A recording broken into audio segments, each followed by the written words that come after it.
We are live. Broadcast is live. Wow, that's pretty cool, isn't it? Yeah. Right, hi everyone. Hello, everybody. Here we are for BBQ Talks, the first show. Me and my co-host Matt. Cheers, mate. Hey guys. Let's get this show rocking. Cheers, buddy. Absolutely right. Here's to a good one, eh? Yep, I'm looking forward to it. Hopefully it's gonna work out well. I'm pretty confident with that. So here we go then. 7 people in the chat already.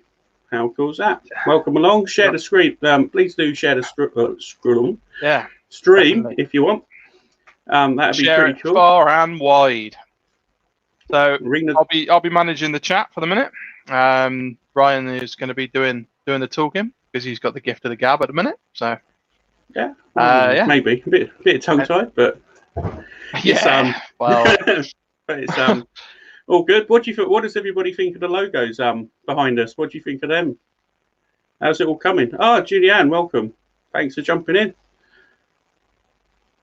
So we got in the chat then. Christ, your chat's more. It's moving more than I've ever seen it, Ryan. Yeah, I know. Once it gets motoring, it's really really something. Look. So we've got 10 people watching already, and we're a minute in. I think I'm feeling good about this. I'm feeling good. Well, we are the first live barbecue chat in the UK, to my knowledge. So thanks, as I said, thanks everybody for joining. The first of many shows. So first off, tonight we've got Tom from BBQ Life UK. He's sitting in our green room waiting very patiently, which is good. The chat's really rolling. Yeah. So what yeah. What have you been up to then? What's that? Well, hi guys. Yeah, so what have you been up to this week? Let's have a quick rundown before we jump in. What have I done this week? I've not really done a huge amount, really. My youngest's birthday on Monday, so he was 5. So happy birthday, little buddy. So we did Sunday. We did a little sort of a get together with some family members. 2 full racks of spare rib. Yeah, I remember seeing the pictures. They looked like they turned out great. Yeah, they looked all right. It was a little bit of a disaster. The pit ran away quite a considerable amount at the beginning of the cook. Took the meat out of well, it ramped the meat pretty damn quick to midpoint within about 30 minutes. So it was real hot.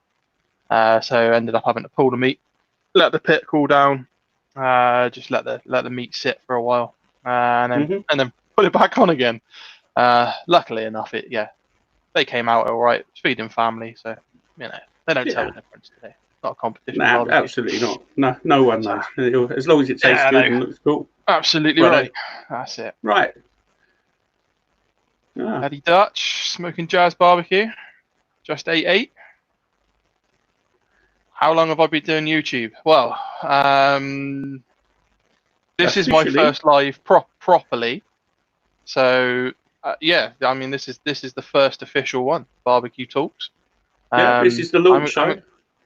Haven't got any content on my YouTube yet, so I'm sure they'll come. He's a pretty cool Instagrammer, Julianne. So maybe hook up with him. Everyone, check out his channel, Smoking Cues.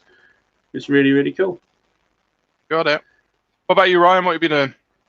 What have I been doing this week? Well, I've had a pretty quiet week, if I'm honest. We've been sorting out all of this wonderful stuff, which has been pretty cool. Work's been pretty intensive, if I'm absolutely honest. It's been a bit of a struggle, but we got over the line in the end. That's the main thing. And then just general parenting battles. But apart from that, it's been okay. I've got a teenager and a 10-year-old, and they don't get on too well. That's the best way of putting it. But apart from that, yeah, it's all been good. Everyone's well, so that's all you need really. Everyone's well and healthy, so can't ask for much more. I'm on the Corona today, Pickles, for the minute. I'm sure there'll be something harder come out later. Absolutely. I'm on the cider just to keep it going. And did you say you're on the Corona? Yeah, Corona. Wow. They're gonna have to change the name of that, aren't they? Yes, it's like, yeah. Well, I'm not going to say anything actually. No. I won't say anything.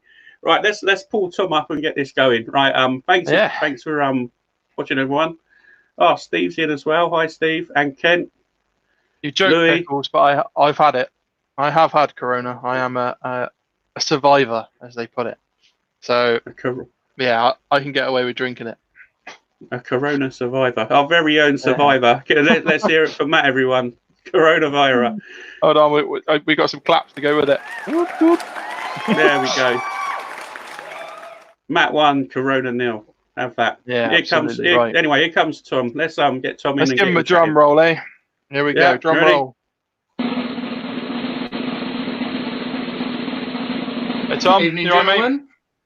mate? Hello, Tom. How you doing? Welcome along. Thanks for joining us. Thank you for having me.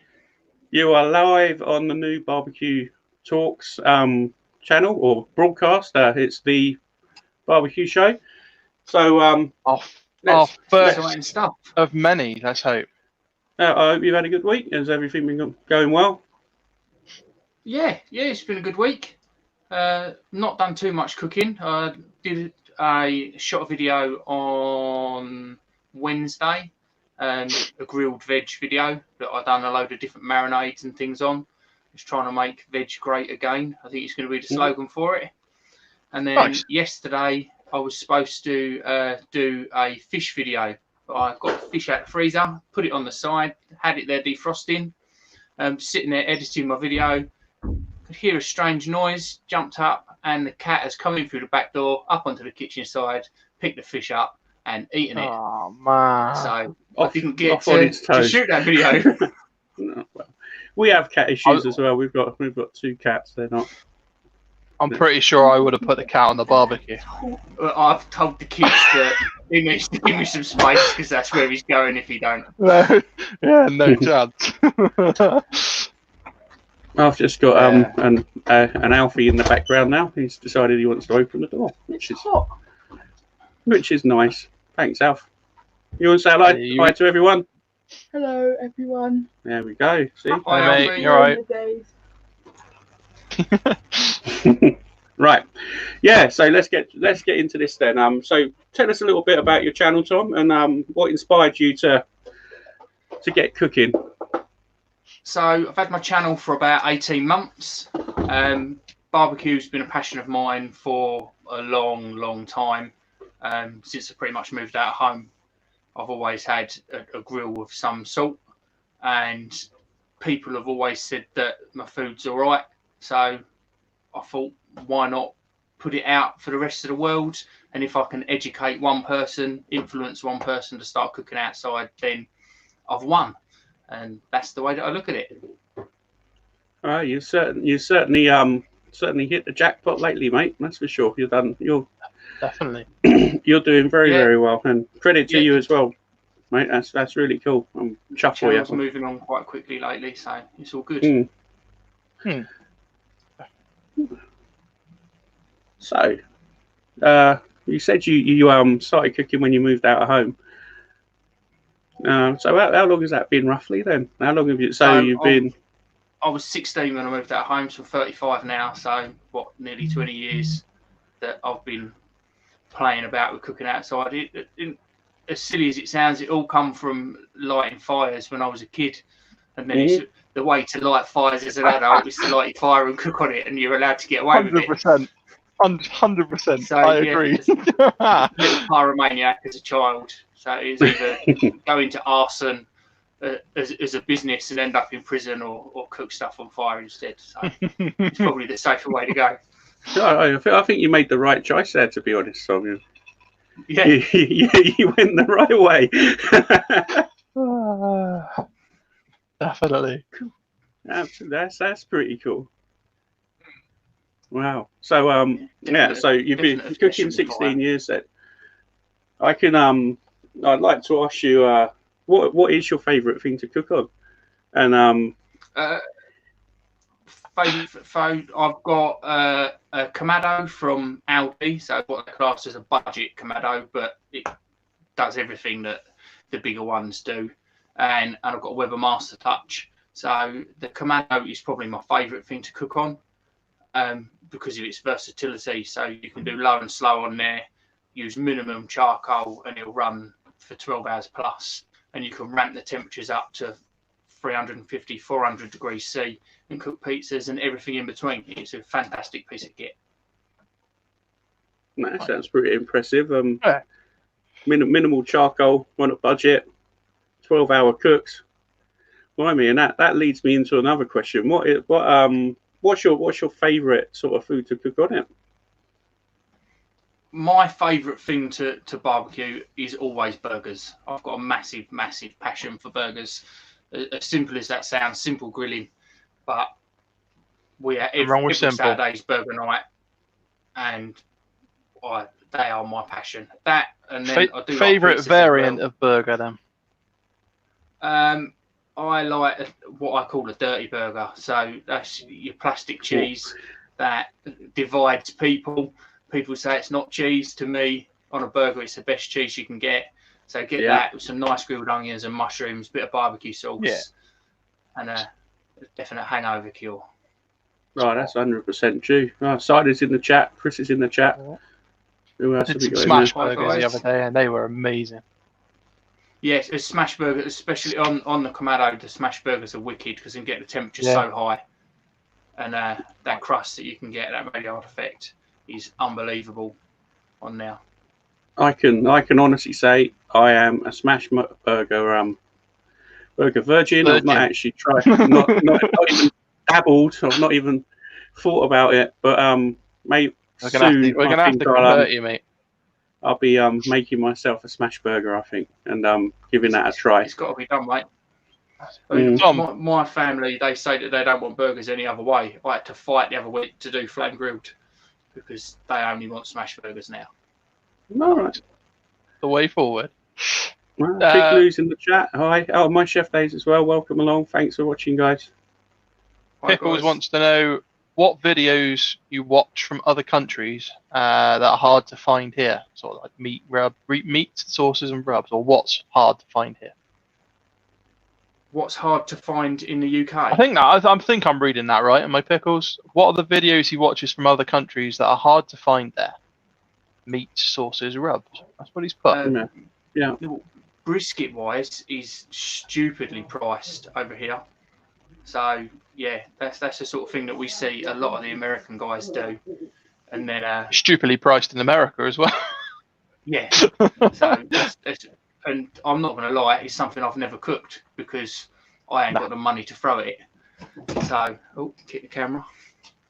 So yeah, I'm planning on cooking that only for my my birthday this year. So yeah, there's some sort of special occasion. Maybe I'll give it a bash, but it's not something that we get over here. Our brisket tends to be rolled rather than a full pack of brisket. So it's not as easy to source. You need to be going to your high-end butchers to get them sort of things. Yeah, unless you've got a butcher that you can talk to, it's real difficult, isn't it? Yeah, well, I'm quite lucky. I've got a butcher that I can talk to, tell them what I want, and they'll do it. So they already lined up a pack of brisket for me the other day. They asked me how much I wanted, and I was like, well, just give it a lot, and they were just okay. So yeah, I haven't. They're game to sell it, but I don't know. Yeah, it's pricey still. So we went for full racks of ribs instead. Bit cheaper. Yeah. Now we know everyone likes those. So yeah. Oh, everyone likes ribs. And Pickles mentioned rubs. So the American rubs are harder to come by in the UK, but they're starting to filter through a bit more. I don't know whether you guys have seen. I know Riverside stock Malcolm Reed stuff and some of Cosmos. So they are starting to filter through, but not. I picked up some of Myron's rub the other day as well. All right. What's that like? Nice. Peppery. Peppery. No, you're not a peppery fan. I like a bit of pepper. I don't like 90% pepper and then fuck all else. It was it's a lot, but yeah. Toying with making my own rubs anyway. A lot of good rubs that we get in the UK anyway. And as you say, you can make your own. I made my own for a long time, but we've got a lot of good rubs that we can get in the UK. So I've got some just over my shoulder. My sponsor, Rusty BBQ Company, they've sent me out some few rubs, and they are spot on. Russell over there, he's a great guy, and he knows how things taste and how to make a well balanced rub. So yeah, it's good stuff. We'll get onto those a little bit later on. Then you can talk about them in some depth and cool. Give us a good rundown on the rubs. Let the people know what they're all about, where they can get them from. Yeah. Is ice hard to find in the UK? I was just about to put that up. I don't know how well that's going to come up on the chat. Is what hard to find in the UK? Ice. Ice, yeah. Ice. No, you can make that stuff in your freezer. I think we've got plenty of ice in the winter over here. Mind you, we are experiencing exceptionally good weather at the moment. Well, been. So that's even cool. That's quite cool. Right. I think we're gonna have to kick your wife out of the chat, Ryan. Asking about McDonald's. Asking whether we've had McDonald's. We ever? What did she say? Dear. Have you ever had McDonald's? Causing chaos, bless her. Thank you very much, my darling. Marmite. Do I like Marmite? No, I hate the damn stuff. Marmite is wicked stuff. Cannot get that shit far enough away from me. I'm outnumbered here then, aren't I? I'm going to throw this out here now. Actually, I like Marmite. My favourite way to eat Marmite is with peanut butter on toast. Exactly the same. I love it Good man. It's the best way. Wow, I tell people that, and they just look at me with disdain and disgust sometimes. So peanut butter and Marmite making me feel sick already. Man, no, thank you. It tastes so good. It's a taste sensation. That's what it is. Oh, fantastic. They give you about 3 or 4 ice cubes for a 20-ounce Coke at McDonald's, but they got an ice shortage over there. Right, so here we go. Let's get You're gonna love this one. What's the most interesting thing you've ever cooked? Squirrel. Really? Probably the quickest answer for that. Yeah. I've got a friend who hunts, and he provides me with all sorts of bits and bobs. So started off with pigeon, which I'm a massive fan of, massively underrated meat, really, really nice. I get duck off him. I've been able to get venison through him off of one of his friends, a nice venison fillet that I've done a video on, and that was absolutely fantastic. Probably one of the best things I've ever eaten. But yeah, he said about squirrel, and what we came across the National Squirrel Cook-Off in America. So it sort of came from there that he challenged me to do a squirrel recipe. So I done Cajun squirrel last summer, and yeah, it's all right. No, wicked, man. Cajun squirrel. No, not many people can say they've ever cooked that. I'm definitely sure I haven't. No. Yeah. And how did you find it? What did it taste like? Rabbity, which isn't too far from chicken. It's a bit more gamey than chicken. Yeah, along that. I was going to say, is the chicken word going to come out? If in doubt, tastes like chicken. It tastes like chicken. Everything tastes like chicken. I think chicken must be the unluckiest animal in the world. Yeah. You can. It's something that you can layer a lot of flavour onto and really build it up. There's a massive amount of meat on there. Okay. Yeah. It wasn't not nice. It was right. Ah, cool. So apart from your fish incident recently, what's been your biggest blooper? Yeah. Well, on camera? Just in general.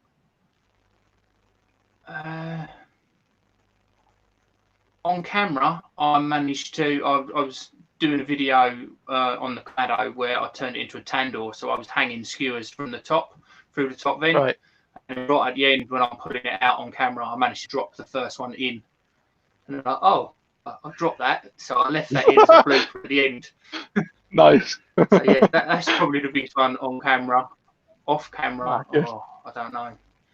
Yeah, the fish this week. Again on the Kamado, there's like an extension grill that you can put on. So I had a spatchcock chicken on the main grill, and then the upper grill level, I was like doing some cheese potato, but I didn't lock the grill into place properly. So I opened the lid and that slid straight out right across the shack floor. Oh no! So, yeah, no. The missus wasn't too impressed with that. It's going to be awkward, isn't it? To be honest. Yeah. What have you done? So live and learn. Make sure that grate is well and truly locked into place. I've cooked it a few times since, and I haven't dropped it since. So live and learn. Well, lesson learned there. Just remember, heat fix. Flame fixes everything. Just chuck it back in the flames. It'll be fine. Yeah, not with this floor, mate. Yeah, Pickles Barbecues. He's got a question. He says, "What's the thing he says in videos a lot that he doesn't realise until he starts editing?" Good one. Really, really, really, really nice. Is what I tend to do. So when I'm trying it at the end, I go, "Oh, it's really, really, really, really nice," and quite a few people take the piss because of that, especially my kids. So generally they'll go, "Hi, welcome to Barbecue Life. My name's Tom," or they'll go, "Really, really, really, really nice." So yeah, that'll be the thing, and it's something I've got to try and widen my vocabulary, I think. It's just you. You can only be yourself when you're recording it. So that's who you are. That's what you say. Own that. Really, really, really nice. Absolutely right. It's your personality, mate. You live that. Trademarked. Yeah, definitely. You can get a T-shirt. Really, really nice. Really nice. Really, really nice. Yeah. No, that's got to be done now. I'll speak to the Misty. She's got a machine that she can print things out for T-shirts. So you're gonna have to get that done. Tom says, really, really nice. Yeah. Biggest success, or something that you've cooked and you thought, do you know what? That is 110%. That is absolutely on point. That venison fillet that I spoke about a little while ago. So I did that with a wild garlic butter. So again, the same guy that was able to get me the venison, he stumbled across some wild garlic while he was out. So I just wilted that down in some butter, done the fillet medium rare, put the butter on the top, and it just sort of melted all across the top. It looked fantastic. It tasted fantastic. It really did the job. But success in videos wise, just getting the Kamado that I picked up secondhand in January when they went on to sale this year, I shot a review video. So that came out a few days before they went on sale on the Sunday, and that has made my channel go through the roof. So it's got over 16,000 views now, which is massive for me. Absolutely massive. That deserves a round of applause. That one right there. Jumped nearly 500 subscribers in lockdown. So it's really good. Nice. Well done. Good man. Let's have a look. What we got? What's the barbecue scene like over there? Or where are you in the UK? And so I'm in Kent, northwest Kent. So there's not a barbecue scene in Kent. No. We don't really have a lot. So we're getting more. I'm noticing more people on Instagram. So you've got Barbecue Explorers. They're quite a big Instagram page. And they're in Sittingbourne, which is sort of 20 minutes down the road. And there are more and more popping up in Kent. But we've got no restaurants. And as far as I'm aware, we haven't got any other YouTube channels or anything too big barbecue-wise. Hopefully we can change that with our barbecue talks. Let's try and yes, push it into the public eye a little bit more. Eh? Fingers crossed. there's plenty of very keen UK barbecue people who are going to come on here and tell all you guys about it. So come back next week. We've got someone who can tell you a lot about UK barbecue. That'd be a good one. But, I won't say any more about that yet. Looking forward to it. Yeah, that should be good. Cooked anything exotic? You've kind of covered that though, haven't you? You've covered it with, you know, all of the random obscure bits of meat that you can get from your mate. So I guess like crocodile, things like that. Anything really, really exotic. I haven't done anything like that. Not what I would call exotic. No, just I'll tell you what. UK game side of things is. I don't know if venison's quite exotic in the UK though, isn't it? I would have thought so. Yeah, it's not. Yeah. Readily, it's becoming it's not something you can walk in. Available. You can't walk into the supermarket or into your butcher's and say, "Can I have a bit of venison?" And no, it's generally something that quite difficult to get hold of. Yeah. So unless I'm you know I'm going to pen that one down for your exotic. Yeah. Well, you're being all sorts of trouble if you make. And you can get hold of it without spending a fortune. Definitely give it a go. Yeah, that's something I've always wanted to try, venison. Definitely I plan on doing venison ribs at some point. They're supposed to be unbelievable. Venison ribs. A nice low and slow venison ribs will be really good. I should imagine they'd be really lean. really good. And I should imagine they'd be a really lean cut of meat. Really. A really keen cut. Contagious. So yeah, I would have thought that they probably are quite lean, so it's not going to be too long in the smoke before they're going to be wrapped, and more of a braise than anything I was going to say that. Yeah, braise them. Yeah, I'd say. A bit of smoke on to begin with, and then a nice rich braise. Have we had maybe like and then maybe like a red wine sort of thing? Yeah, for some reason, it is too dear. I don't really know whether that's going to work. But yeah, I've got this sort of dark chocolate sort of vibe going on with it, but I've not 100% decided. That sounds interesting. There's quite a lot going around in this little noggin for recipe-wise. It's just whether it works or not. Well, if you don't try, you don't know. That's the thing. No. Yeah, and that's it. I like it could be the next taste sensation.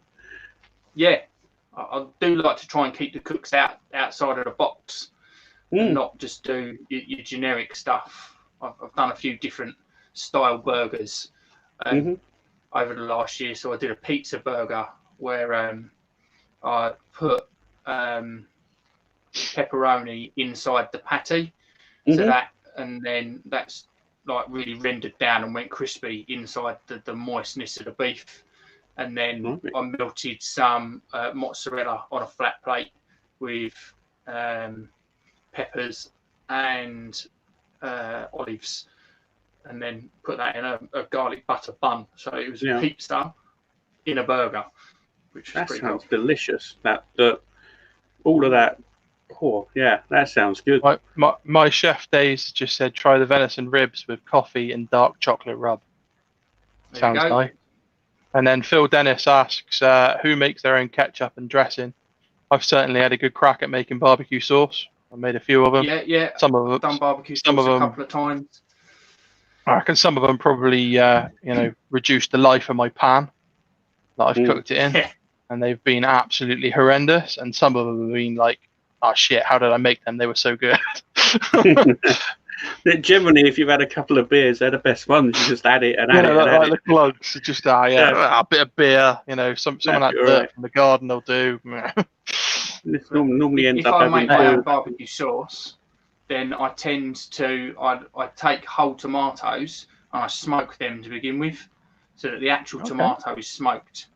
I'll put a really heavy smoke on them, and then I'll dilute that down into passata, and then add all my other ingredients to thicken it up and turn it into barbecue sauce. But it gives it a real authentic, smoky flavour. That sounds amazing. Really, really good. Chop. Yeah, really, really, really, really good. Yeah, it's worth giving a go. I've done it a couple of times now, and it does work very well. Yeah, he nearly said really, really, Not really. really, then, really. How does it work? Oh, man. Yeah, very well. Wicked, he's going to trip over it in a minute. Oh, dear. Right, let's move on to your Komodo video, Audi one. Yeah. Big numbers on YouTube for that one. Yeah. So, where was the idea born, and what gave you the idea to do it? The idea of it was the fact that when I saw the Komodo on Facebook for sale, so I went straight online and tried to find out as much information about it as I could, as you do, and I couldn't find anything. Couldn't find any information whatsoever, even on the Audi website. All right. The sizing wasn't even on there. There was very, very limited information. So I took the plunge on it, having asked the bloke who was selling it 1,000,001 questions first. Yeah. But took the plunge on it, knowing full well that as soon as I found out Aldi was going to be stocking them again, I was going to put a review video out, take the punt that people are going to watch it. Yeah. And No, it did. A bloody good I punt at put the that as video well. out on a Friday evening. They went on sale Sunday morning, and between the Friday and the Sunday, it had got 2,000 views. Nice. Good timing. Excellent timing. The subscribers just started to climb, and the views just started to climb.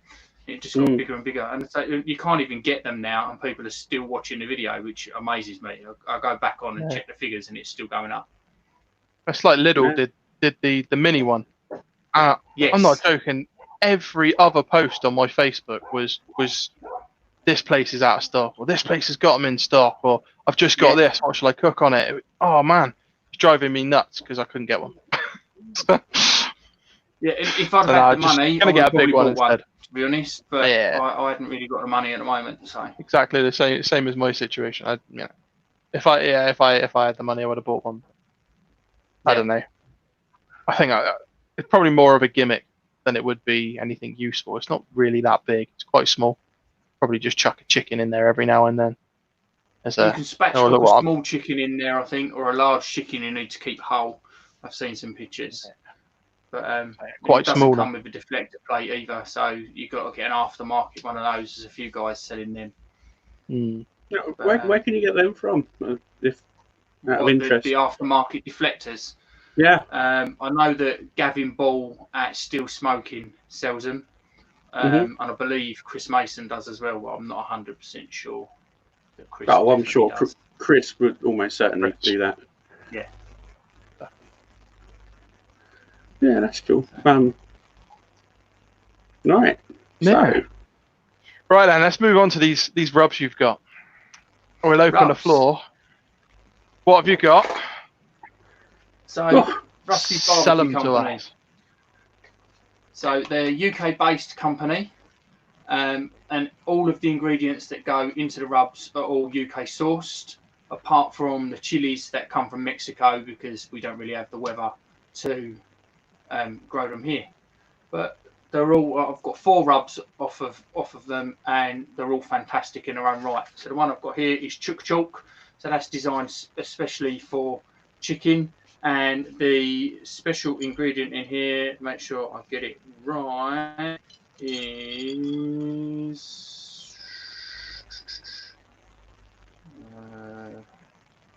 no, it's not in that one, it's in the other one. But this is it's got paprika, it's got a small amount of heat, it's not massively hot. All of your general chicken herbs in there as well. Nicely balanced, real nice colour that you get off of there, and works really, really well. If you want a more traditional barbecue flavour, then you can team it with, or just go with, core powder, which is this is the barbecue rub. So it's sweet, but it's got a heat to it as well, and that's got your chilies in it from Mexico. Are they ancho chilies? I believe so. Yeah, ancho chilies from Mexico, really nice rub. Goes on everything, and so it works. You can use it with the other rubs and layer it on as an extra like barbecue kick on top of your other stuff. Layer in your flavours. That's always a good thing. Yes, I've done spatchcock chicken with just the chook chalk, and then I've done spatchcock chicken with the chook chalk as the main base, and then the core powder on the top, and that works really well. And then you got hogwash, which I think is a wicked name, and that is my favourite. That's quite a cool name. Yeah, this is my favourite rub out of 4, and as you can guess, it's pork based. So this is the one that's got the rarer herb in it. So it's got lovage in here, which is a really underused herb everywhere, really. But you rarely it comes through and works, really well. Love it. It's sweet. It's got a real dark colour when you put it on the meat, so it helps. It gives your bark a real nice colour. I'd put this on with pulled pork again with a bit of core powder on the top, just to add that extra barbecue flavour. But love it. And then the last one. Go on. I was just going to say, what is the manufacturer's name again? Juliet Just 8 wants to know in the chat. The Rusty BBQ Company. So they've got a website that you can get your stuff direct from there. And if you join my Facebook group, so BBQ Life UK group community, on there is a discount code where you can get 10% off. So find that. I'll leave a link in the description when we finish off. So if anybody wants to join the group, you can. And I'll make sure I put a post on there, stick it at the top, so that everyone can see the discount code. Oh, that's good. Yeah, whack it over. We'll put it in the video links and everything with all your details as well. So that'd be quite cool. Wicked. Got a comment in there. Full leg of lamb in the fridge for cooking this weekend. How would you recommend I do this on his Komodo? I'm going to leave that one to Tom to try to answer. Yeah, I think that's definitely a Tom question. I'm more of a UDS guy, so. If you want to go traditional, then you want to be going salt, pepper, rosemary, and mint. I've deboned legs of lamb a few times before, and then that allows you can cut through your thicker pieces and fold it all out, and then you can stuff it. So I've done pea and mint stuffing inside, and then you roll it back up, truss it back up, so that you get a nice green swirl through the middle, and that works really well as well. So yeah, that will be how I'll probably be doing it. Take the bone out and stuff it with some traditional lamb flavoured fillings. Or the other way to do is to go Moroccan, if you don't want it as a roast. So put some nice Moroccan spices on there, serve it up with some couscous, med veg, stuff like that, and that'll work really well.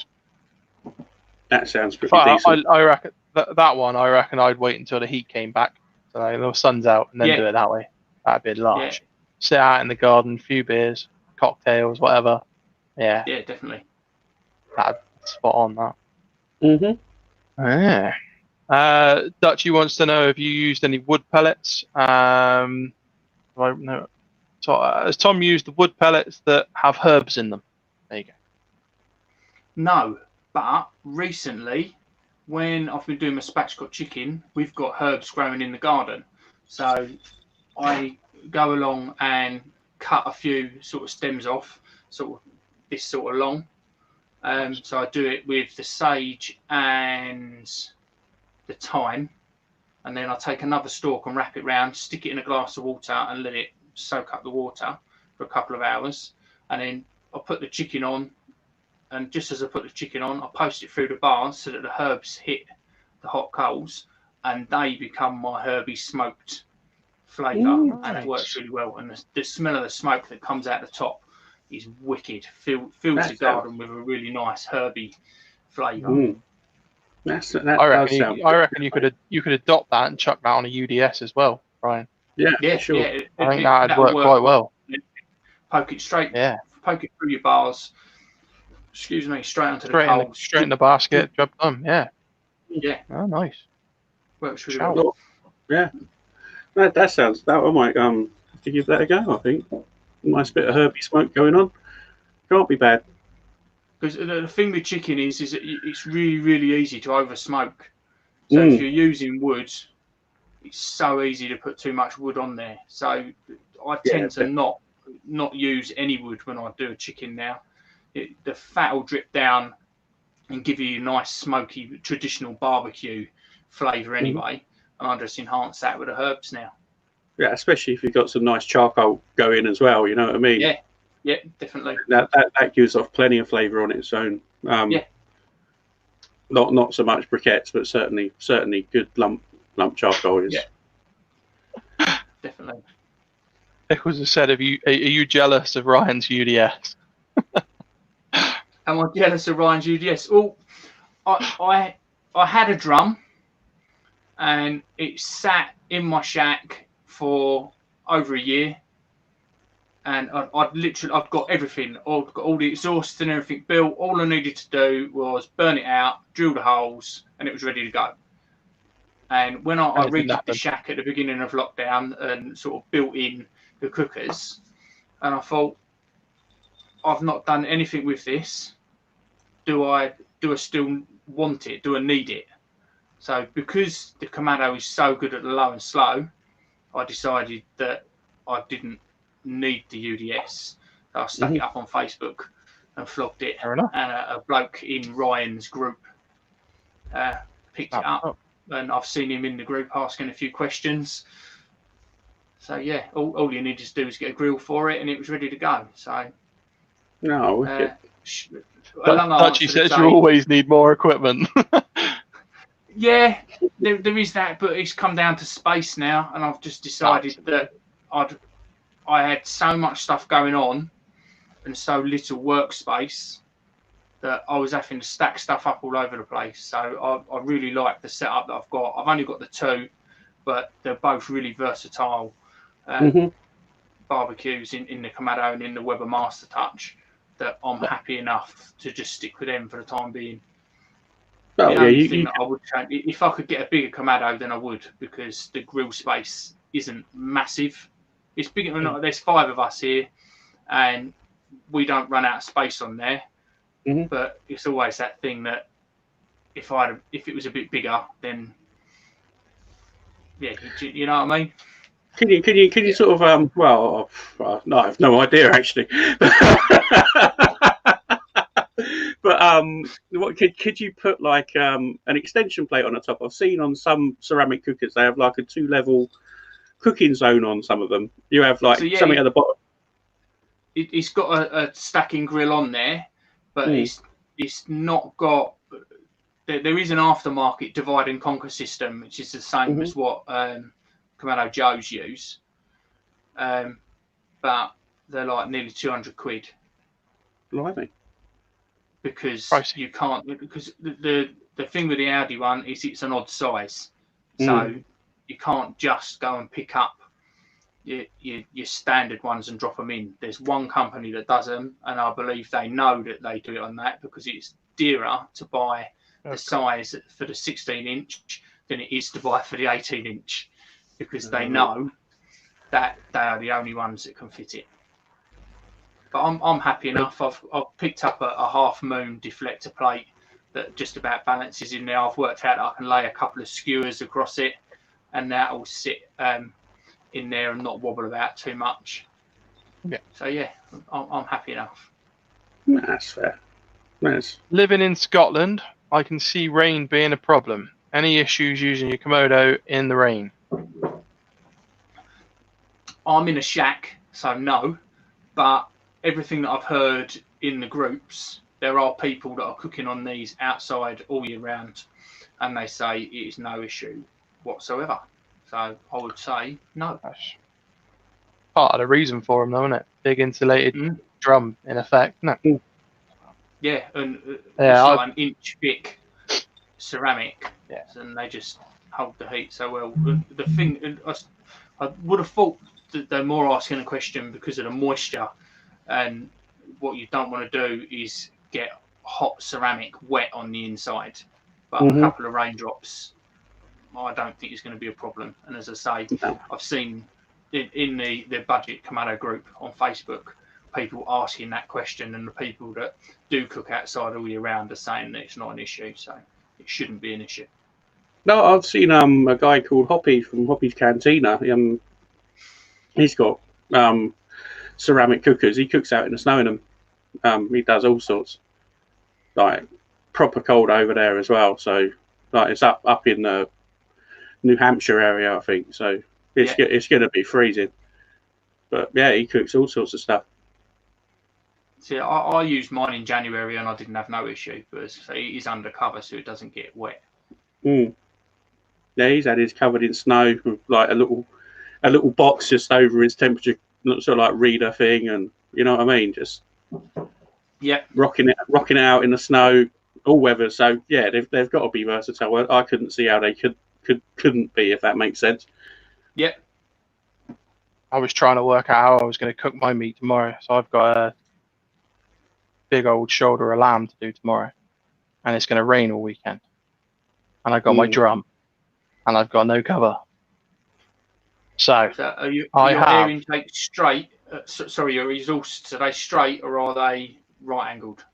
They're straight. They were right angled and they were causing no end of issue, so they're straight. However, from previous hobbies, I used to be a mountain biker, so I have a bike stand. I have a rather large umbrella, bike stand, waterproof. I'd get some bricks on that as well. Yeah. I got some cement blocks out there as well, so I reckon we're going to be fine. Or we're just going to ruin a nice big joint of lamb. Nah, once you get it up to temperature, that's the main thing. Getting the drums up to temperature. Once they're rocking, nothing will stop them. They're just cooking machines. They don't stop. Nothing stops them. All good. Only a bit of wind is a bit of an issue with my one, I found, but that's about the only thing that's really was the problem with my drum. But I think that wind is an issue with everything. If you've got it wind blowing towards your air intake, I suppose on a UDS you got stacks on the side, so the wind doesn't blow sort of directly in, but I can still see it being an issue. But especially with the Kamado, where it's got an vent on the bottom, if the wind is blowing towards that vent, then it is a nightmare to keep the temperature stable, because the wind will just blow in there, it'll rocket the temperature up, and where it's so insulated and it holds on to the temperature, it takes I'll time get rid of to it come for back ages, down. can it? No, that's it. Yeah, not good. Right, so we've gone over all of the stuff, except for we thought we'd chuck a couple of curveballs in. Music. Can you name your 3 most favourite albums? So, being a 90s adolescent, massively into Britpop, so it would be Oasis, What's the Story, Morning Glory would be my top album. Then we'd probably say Pink Floyd. And which one? I'm not going to say Dark Side of the Moon. I'm going to say Wish You Were Here, because I think it's a superior album. There's nothing wrong with Dark Side of the Moon. It's a fantastic album, but I think Wish You Were Here is the one. Massively underrated. I'm 100% with you on that one. Absolutely. That's a masterpiece. Shine On is an absolute masterpiece. Yeah. And then thirdly, Led Zeppelin 2 or Led Zeppelin Physical Graffiti. Oh, good mix there. Definitely a good mix. Very, Probably third one's hard. It'll be Led Zepp, and it'll be the first album, the second album, or the 5th album. I think. I'll be totally honest. I'm not. I've never really heard that much Led Zeppelin. But have you not? No, I haven't. I don't know why. I just don't know why. That's your homework for this week, then, Ryan. Well, again, I was I'll ping you some tracks over, and you can give them a listen.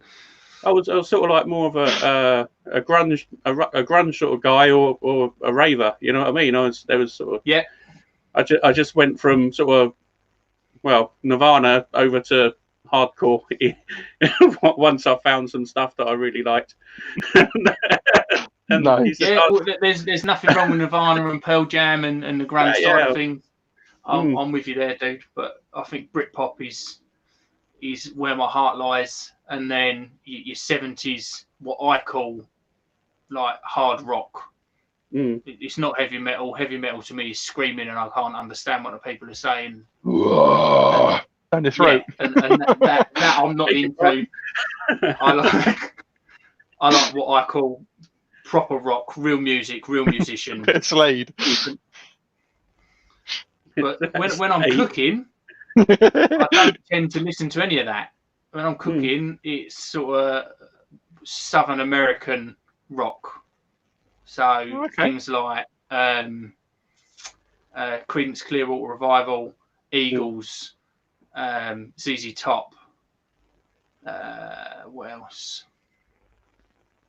Yeah, all that sort of blues-based sort of stuff. Oh, wicked! That's really cool. Quite a cool mix of music. I'll have to TJ said Justin Timberlake. Justin Timberlake. There you go. What do we laugh? Let's pull the chat up. Oh man. Cider, Tiger Feet, Mud. Yeah, I know what he's on about. Slade. Yeah, they're good and all. Pickles, ZZ Top rocks. Beards too. Yeah, Beards rock, mate. But no, Justin Timberlake. Only if you can grow so them. Much. Only if you can grow them. Yeah, don't worry, puberty will kick in one day, Matt. Mate, I'm nearly 33. It's not gonna kick in, mate. It's a genetic flaw. For years and years, I didn't really have a lot. And then when you start to grow it, it then really comes out. I was stubbornly for sort of 2 years, and then I grew it, and now my plan is to not get this cut at all this year. So it's sort of hand length now, nice. And I'll want it big. We're missing that part of the genetics in my family. We're just hairless wonders, all of us. I've got a micro. I'm just hairless here. It's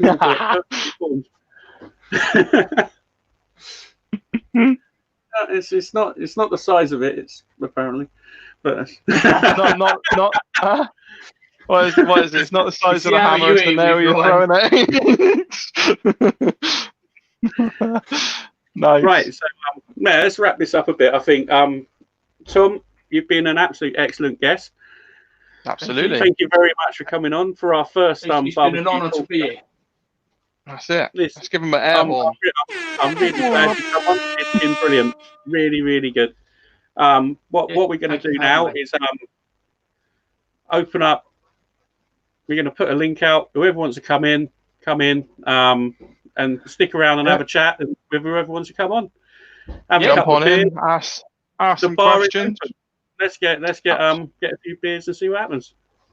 I'm going to get a refill. There we go. I shall be back in a second. That would be fantastic. I have a servant. See, last time I got in trouble. I'll pull this chat up and have a look. See what else we've got in here. Right, so what I've got to do is figure out where the link is, and then Debbie, AC/DC, most definitely. Oh yeah. Yeah. And thank you to everyone that's saying thank you. Oh, Ozzy Osbourne. Wow. Yeah. He lives just up the road from us. Does he? Yeah. That's pretty cool. Chelfont St Peter, that's where he is. Keep the beard. The beard is most definitely staying. Even at the end of the year, it'll only be getting trimmed. It will not be going. It is part of my life and soul now. Have you got the link, right? No, if you could pull it up and whack it up, that would be amazing. I can't see where it is. Oh. I don't normally have trouble getting it up, so I'll see if I can find it. I might have it. I'll have a look. Actually. And copy link address. And we are going in the chat with it now. That's You got it? not right. Wicked. Yeah, hold on. It's just going in now. Thanks, Julianne. Thanks for joining in. Wow, that's absolutely flat. There we go. The links in the chat, guys. See you Come on later, in. Judy. No, thanks, Alf. I can't find Cheers. it either. Cheers, I Tom. think it's something I'm going to have to do. I'm going to have a bit of a rummage around. Talk amongst yourselves, guys. I may be sometime. It's in the I chat. can't get the link to come up. It's in the chat. It's not come up yet. Well, if we look on the I've got it YouTube, here, it is. so I'll see if I can post it as well. That's all right. I've got it. You got it, yeah? Wicked. Yeah. Paste. Boom. There we go. Jump in. Whoever wants to jump in, feel free. You're more than welcome. There it is. Wicked. There you go. Ryan's done it. No, that was a good little. Tom, I think your wife's asked you whether you want another beer. I feel left out now. I have to go and get my own. Does my hubby want another beer? Yeah, that'd be great, please, Bird. I'll post my glass out through the hatch unless you want to chuck a can in. Who we got here? Mr. CJ himself. Welcome Waving along. it down. There he is. Hi, how you doing, brother CJ? Welcome along. Thanks for joining in. Hi, CJ. How you doing, mate? Hey, CJ.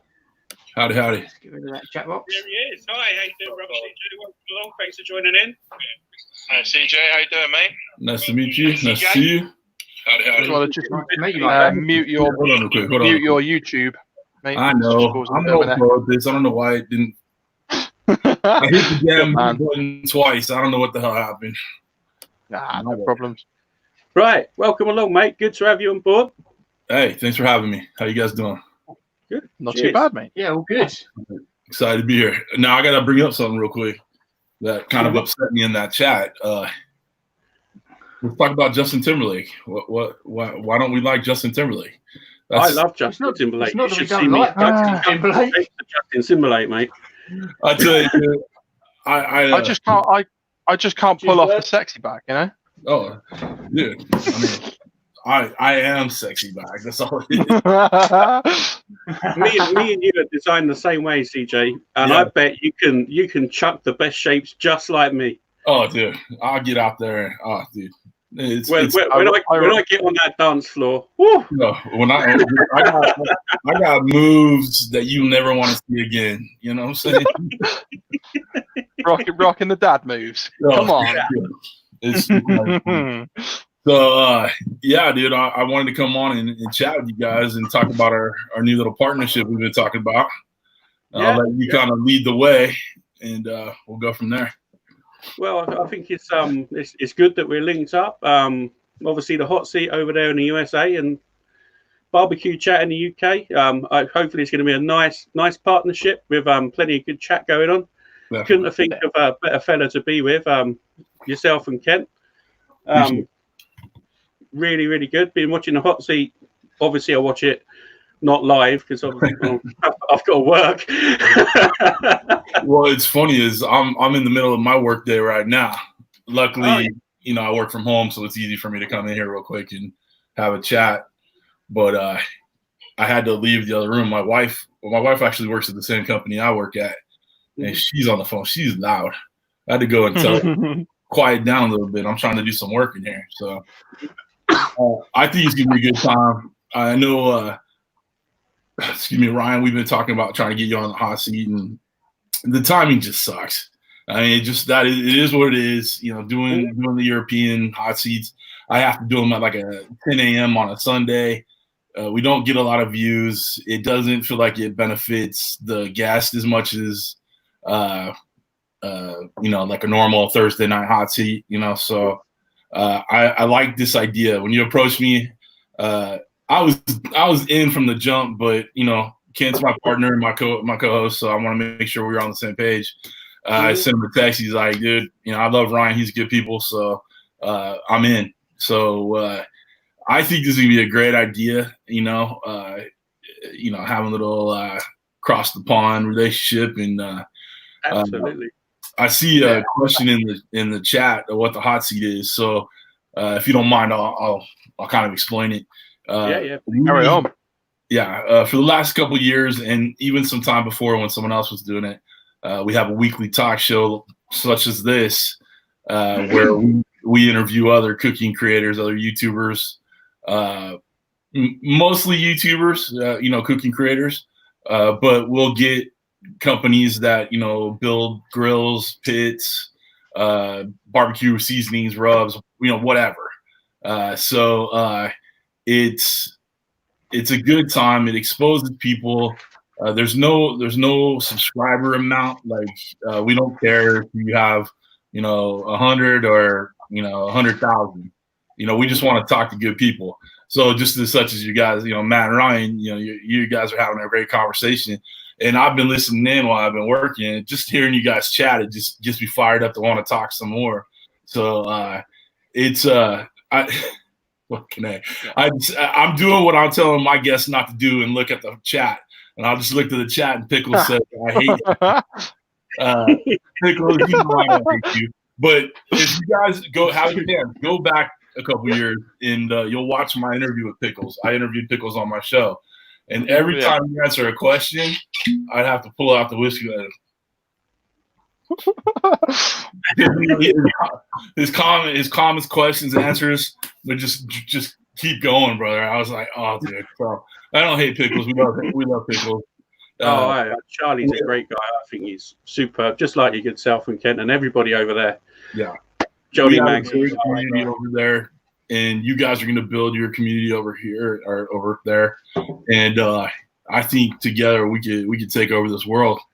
And well, we've got pretty much half the globe covered now, brother. We got to figure out a southern hemisphere, country that we can work with. But I like this. I think it's a good time. The chats that we have, having guests on that, like Tom here, that you could learn so much from. It's just besides having good conversation for an hour and a half or 2 hours, you're going to learn something. You're going to gain some knowledge. And I think a lot of people like that. And we drink heavily on our show. We'll do our super shots. I mean, I just reached across my desk to a bottle of whiskey. We drink heavily. We have a great time. A lot of back and forth. My co-host, so my Kent is Matt to Ryan. And I give him crap all day long, and we fight like an old married couple on there, and it's just a good time. So let's see here. That's about it, man. I think I covered what my thoughts are on that. I'm glad we're working together. It's going to be a smash. It's going to be super duper exciting. I can't wait to see what we can come up with together, because I'm pretty sure you got some good ideas, and I'm certain I've got some cracking ideas. So between us, it's going to be good. We got to find a halfway time. So a good time that works for you, works for the US, and we'll do like a random freaking Saturday hangout or something like that. Chop it up a little bit more than what we can do right here. And we, like I said, we don't care who comes on, as long as you can hold a conversation, have a drink with us, spend some time, have some fun. That's the best part of this whole thing. And exposing people. Like, I wouldn't know who Tom was if I wasn't watching your show, right? So this is what it's meant for, is exposure. And it's a good thing, So unfortunately I need to get back to work. Kent says I work. My co-host doesn't think I actually have a job, but I'm gonna jump off. But it was great chat with you guys, Tom. Nice to meet you. Yeah. I hope. Nice to meet you, CJ. Yeah, we'll work this out again too, where we can all get you on to my channel, and we'll have a long, hopefully a better time. Where I can spend some time and drink with you guys and have a good time. But unfortunately, they frown on me drinking at work for some reason. So I couldn't think why, to be honest. No idea. They don't understand. No, I know it's a necessity sometimes, especially in my place. Jeez, In no, my line of I work, take that back. you gotta drink heavily. All right, fellas, you have a great weekend. We'll talk to y'all soon. All right, cheers, y'all. Yeah, Yeah. thanks for jumping on. Stay Much safe. appreciated. CJ, have a nice Cheers, weekend. CJ. Cheers, guys. Stay safe, brother. That was cool. Nice to have CJ on there. That was really Now cool. you know. Now you know we're all linked up. Hands across the water and everything. Special relationship with the Yeah. USA. We're rocking it. YouTube royalty right now. Well, Absolutely I don't know right. Hi, Steve. Nice to have you in, mate. First time here. Yeah. Hopefully, we've entertained you for the past hour. Fingers crossed. Oh, I'm entertaining myself. So if I'm having fun, everybody else must be.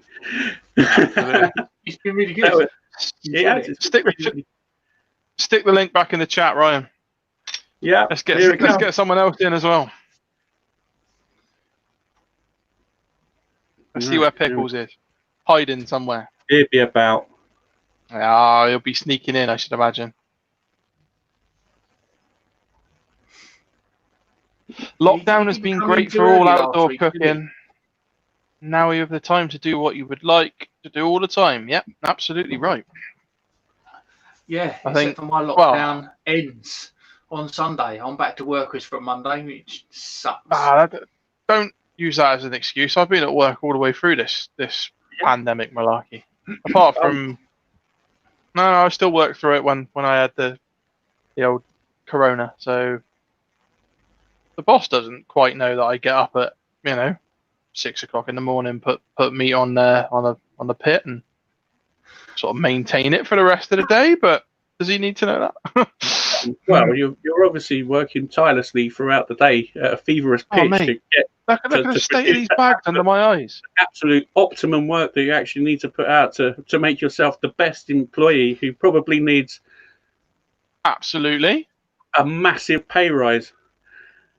Just to I don't think they're going to give me another pay rise. not another one. Oh, Mate, I'm nearly on £2.50 an hour now. you're smashing it, mate. Smashing it. Whoa. Oh dear. No, what's Sider saying? He wants to get out in a van. So, Dutchy, Steve is saying, is it going to be a regular thing? Yes, it is, Steve. This is your 100% every Friday night week. entertainment now. Ant and Deck make up. Just move out of the way, Ant and Deck. Yeah. We've got Ryan and Matt. Barbecue chat. Here we go. We're going to be having Ryan and Matt barbecue chat. I like that. We're going to have to drum the barbecue talks into your head. Barbecue chat. Yeah. Get you in there with a branding. I'll just stamp it on my forehead. Now we have to see it in there.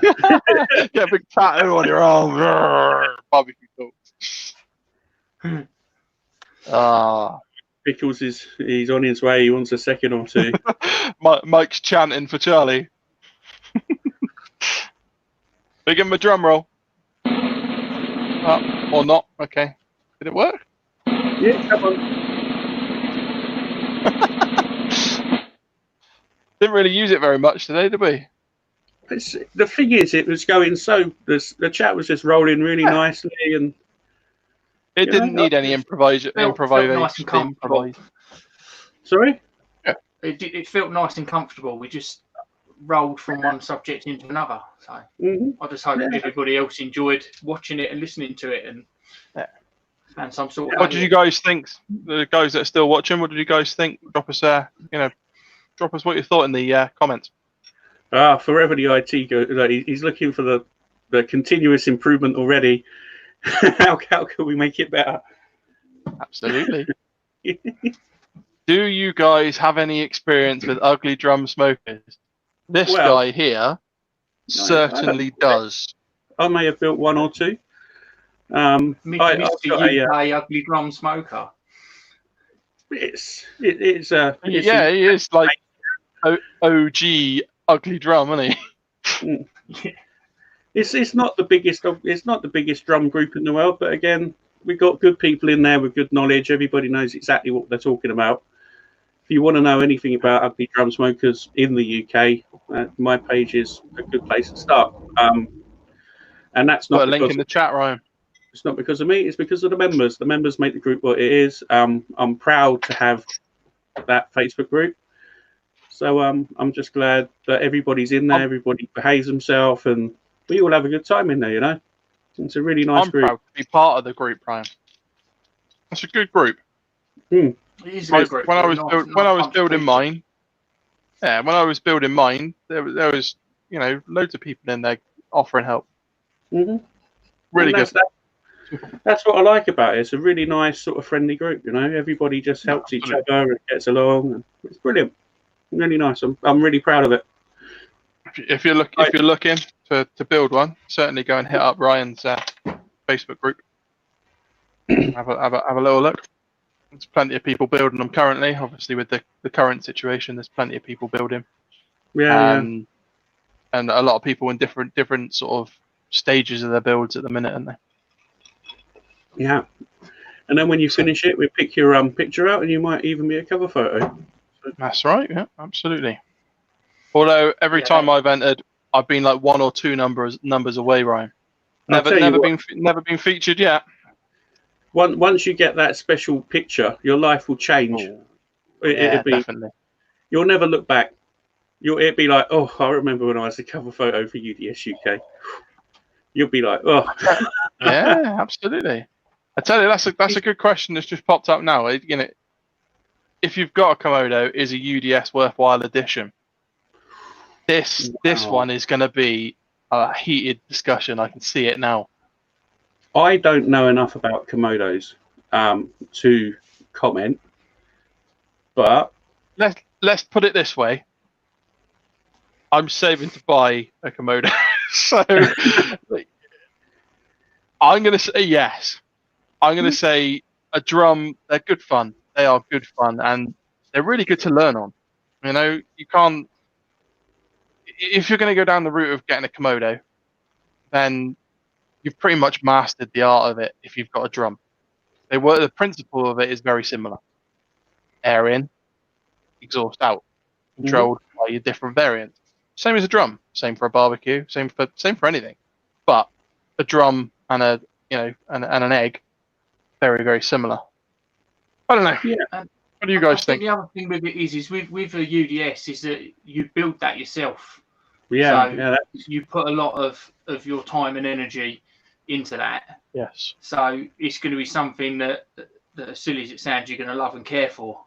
It's not something you just go and buy. So I can completely understand your two's love affair with your cooker.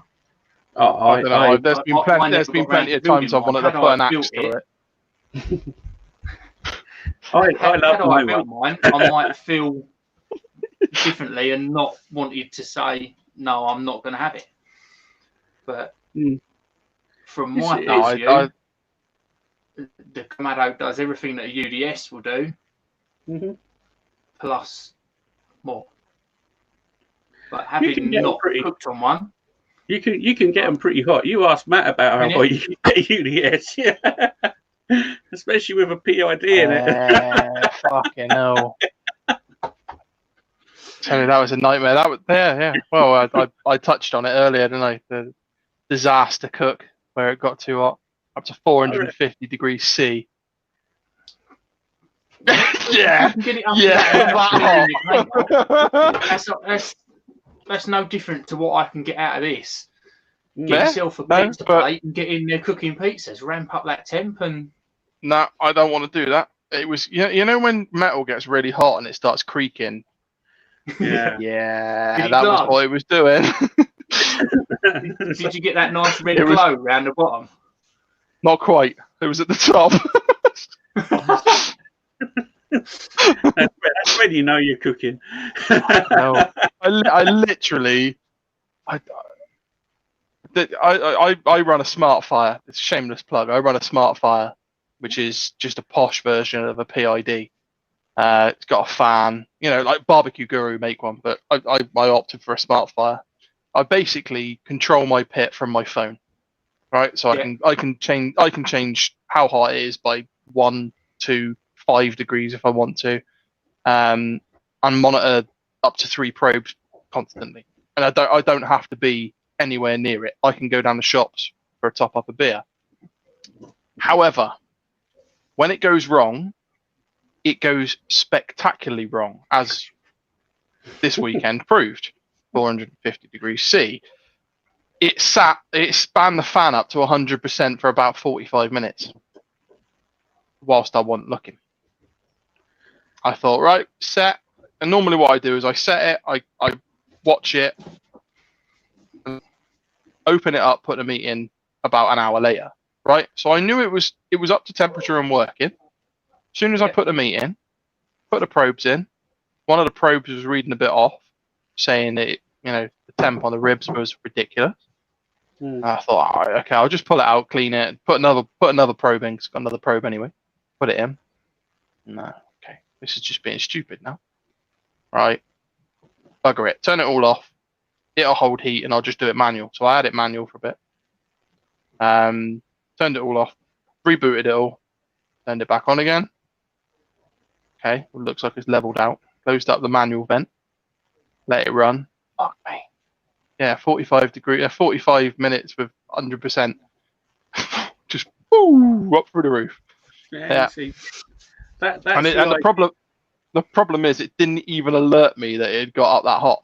Normally, what it does within 20 or 30 degrees. So it will tell me I can set it for 10 degrees each way. So if it drops below, say 225 to 215, it will go bong. Your pit's too cold. 235 pit's too hot.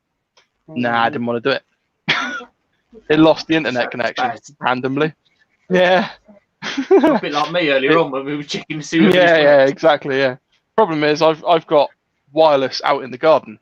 Obviously, I do IT for a living, so I've got wireless out in the garden. For whatever reason, it just decided, I'm not having it today. You're going to cook properly. You're going to stop being lazy.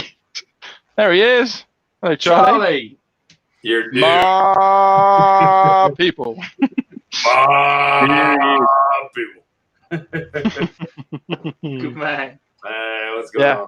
Welcome along, Charlie. Thanks for jumping on, brother. Much appreciated, mate. Yeah, you bet, of course. Absolutely. Yeah. So, what are we all talking about now? We're talking about my disaster. Your disaster. Yeah, you said to me that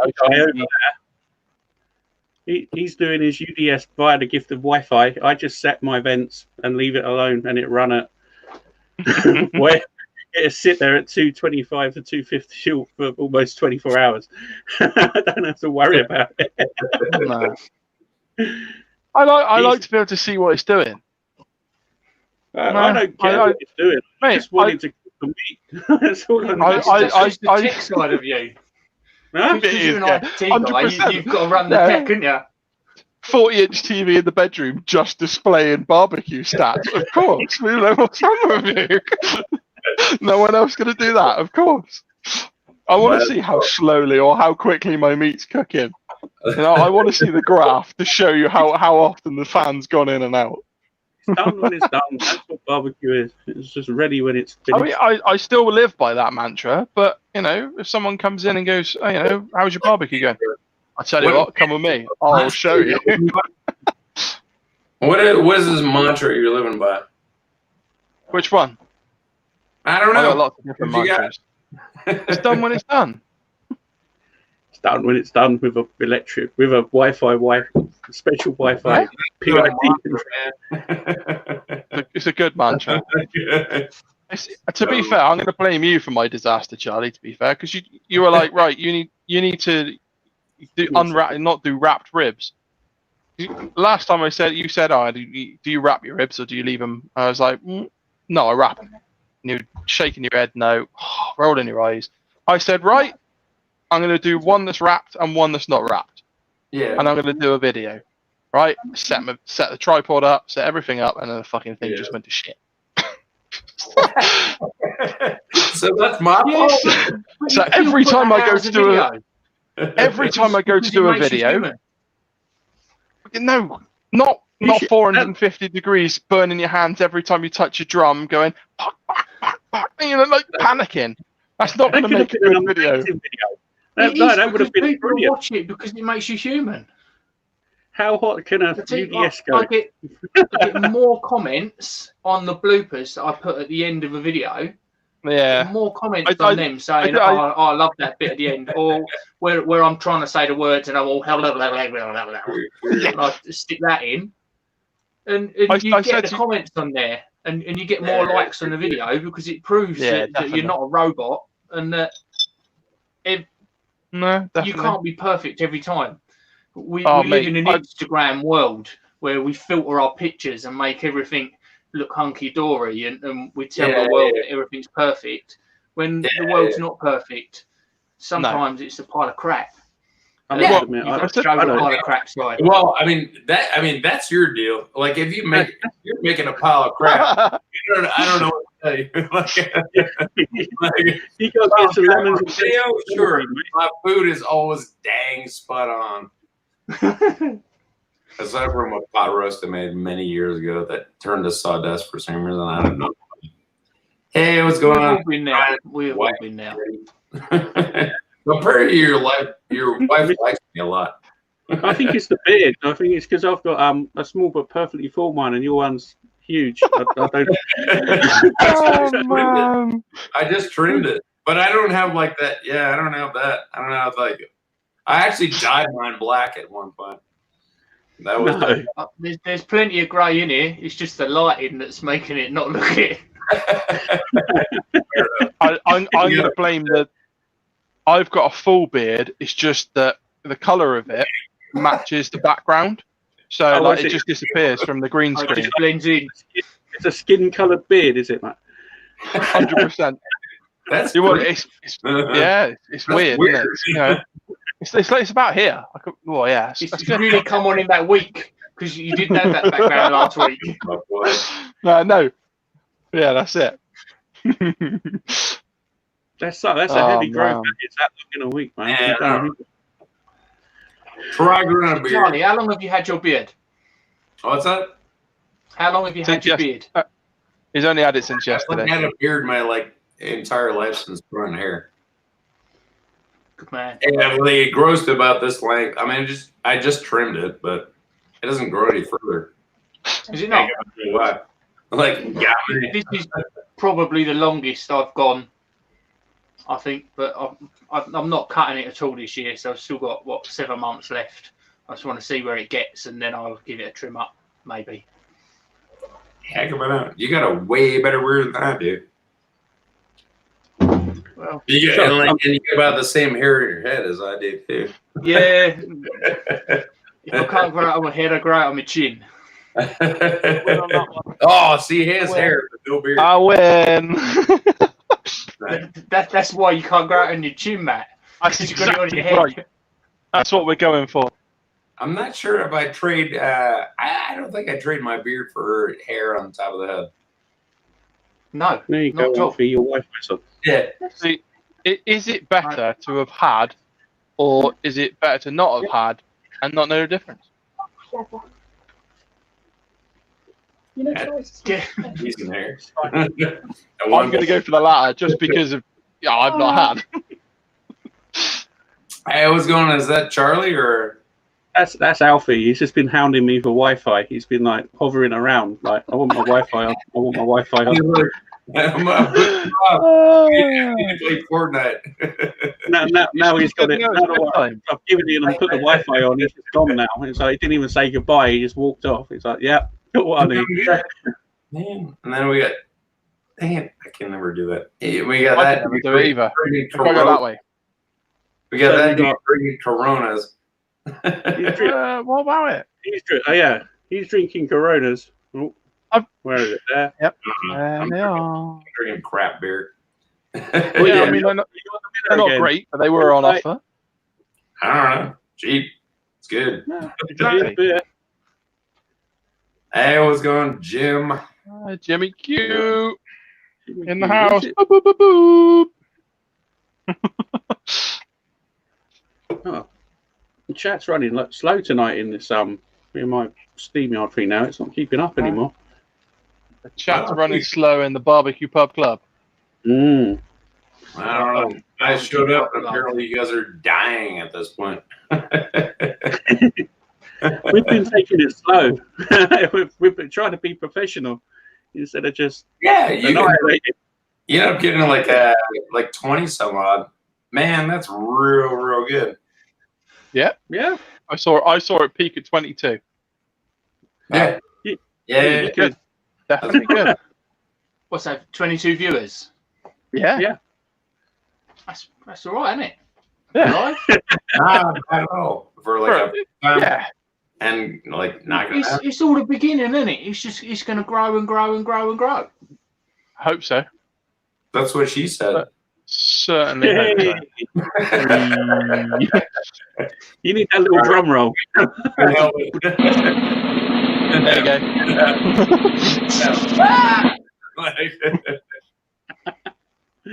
Damn!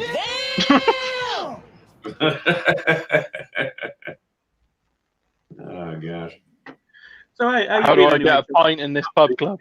Well, what you do is you go to the fridge, you find whatever you have in there, or even the liquor cupboard for you Americans, spirit cupboard for the UK. Versatile. Get whatever you've got, pour it in a cup, join the live, jump on him. There you go. There's your answer to me. And if you don't have any in the house, you turn on your data. You go still on this to the shops. You buy your beer. You come back and then you jump on. Like it. You do not leave the video. One hand is for holding the phone, and the other hand is for driving. And because you Americans just use like automatic all the time, just you don't have to change gears. So just rolling down the road, one hand. Obviously, avoid the crazy idiots that are protesting. No, I mean you can get beer delivery now. We'll do that then. Because the whole coronavirus. That's amazing. Jimmy, you don't even need to leave the house. Yeah. Because it's like it charged more on top of the whole thing, and I'm like, forget it. But yeah, but it still means that you can be a guest on Barbecue Talks. Jimmy Q, if you want to come in, Jimmy Q, you're going to get a link. Jump on the link, and you're more than welcome to join, Jim. Oh, how do you do that? Yeah, look at me watching the live, huh? Where do you guys buy your meat? Personally, I know a butcher quite well now. Actually, a catering butcher, believe it or not. So just get them from there, or any of your local butchers, really. I tend to stick away from I tend to, for bigger cuts, I go to the butchers. You can kind of get some stuff from the supermarket, can't you? No, I've got some really good. Like, always get good pork ribs from the supermarket. I don't know how. You must just be lucky all the time. Every time I go there, they're like, "Yeah, I have these." They must have come from dogs or something. Just shit. I tend to get every time it's like, "Oh yeah, really. Here we fucked these up with a bandsaw 7 times. Have a go on these."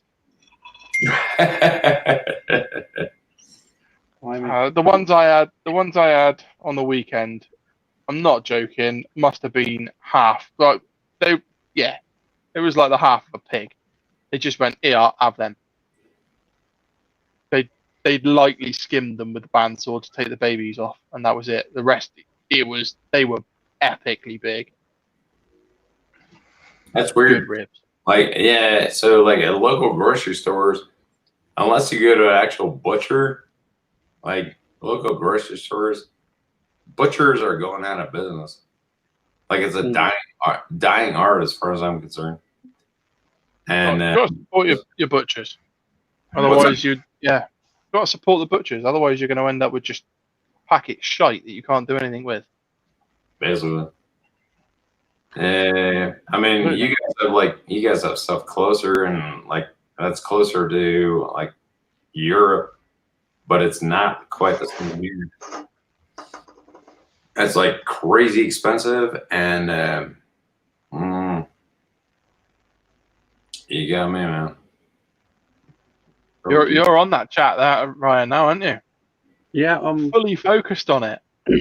I'm listening. I'm honing our skills. That's what we're doing. We gotta get good. Or better. No, we gotta get better. Find the That's what we butcher gotta and always use them. Support local British. Nice one. Russell's got it in one there. That's Russell. 100%. So Russell is the man behind the Rusty BBQ Company.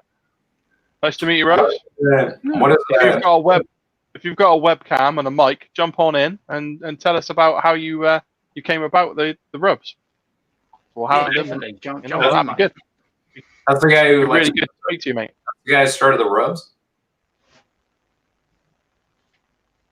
Yeah, Costco are good for getting some good cuts. They've definitely got a good selection in there. Tom. Yes. Is Russell the guy who started the rubs? Russell's the guy that makes the Rusty BBQ Rubs. Yeah. So it's his company. Yeah, I got it. I've got a feeling I follow the Rusty BBQ Company on Instagram. Well, so I'll ask you Go again. I mean, I asked these numbskulls before. Is there like a UK? Yeah. Is there like a UK flavor that you guys want to impart into like barbecue rubs and stuff? Like anything you would. I don't know, to be honest. It's such an eclectic thing over, isn't it? You can get what is a typically English flavour that you get tandoori rubs, you get garlic rubs, you get Marmite. It's a typically English flavour. What is it with this Marmite? What's sauce? Charlie, I'm gonna kick you off. You mentioned Marmite again. No, you can't have three of you gang up on me on the damn stuff. I've actually made a barbecue sauce with you're gonna have to stop. I'm gonna lose respect for you. Vegemite. And Jack's Meat Shack, he put a video out this week where he used Marmite on chicken wings. It's Marmite and lime. Mike says, "What does an English taste like?" What's that? Mike's put, "What does an English taste like?" I ain't What jumping does in English taste like? Iron brew. There's a good answer. Yeah, it could be iron brew and Mars bars. I like a bit of iron brew. Deep fried Mars bar. Do you know what? I'm gonna go and get some iron brew and I'm gonna do something with it. I'm not sure what I'm gonna do with it. I might drink it. I might shake it up, or I reckon let's go for. You get potato chips, which I don't know what the crap you call them. Crisp. We call them crisp. Yeah. Like they're reinventing flavors all over the place, right? So it's like I have one that's like horseradish, mayo, and prime rib. That sounds pretty nice. Does it taste anything like it? It's a speciality one over here, horseradish and rib. But horseradish and beef. I mean, it's actually oddly good, but so can you guys use because I know like tamarind and like Worcester sauce is real good. Hold on. Right, what we got? Hey buddy, it's giving some claps. Guys. Hey mate, how you playing? How you doing? Yeah, good. You? Yeah, not too bad, mate. Good. Can you? I thought I better come. Yes. Can you rotate landscape? And you'll. No. Ah, there we go. Good man. There you go. Fitting a bit better now. Yeah, good man. Cool. I'm on the iPhone, so apologies. No, perfectly fine. Don't worry. I spent the past 3 of them doing them on my iPhone. It's the first time I've done it properly, so no problems there. So tell us about your rubs. How did you conceive the idea, and where did it all come from? Yeah, no, absolutely thanks, right. I've been barbecuing all my life, to be fair, since I kind of left home the same as Tom, and I think he gave a glowing description of kind of with some of the rubs that we do. It all kind of came from a whole flavor profiling, to be fair. I got into wine tasting, worked for a large UK company, and that kind of developed a bit of a palate for flavors, and kind of thought I'd combine that flavor palette with a bit of the passion of barbecue, and kind of the rest is history, I suppose. So kind of went into it that way.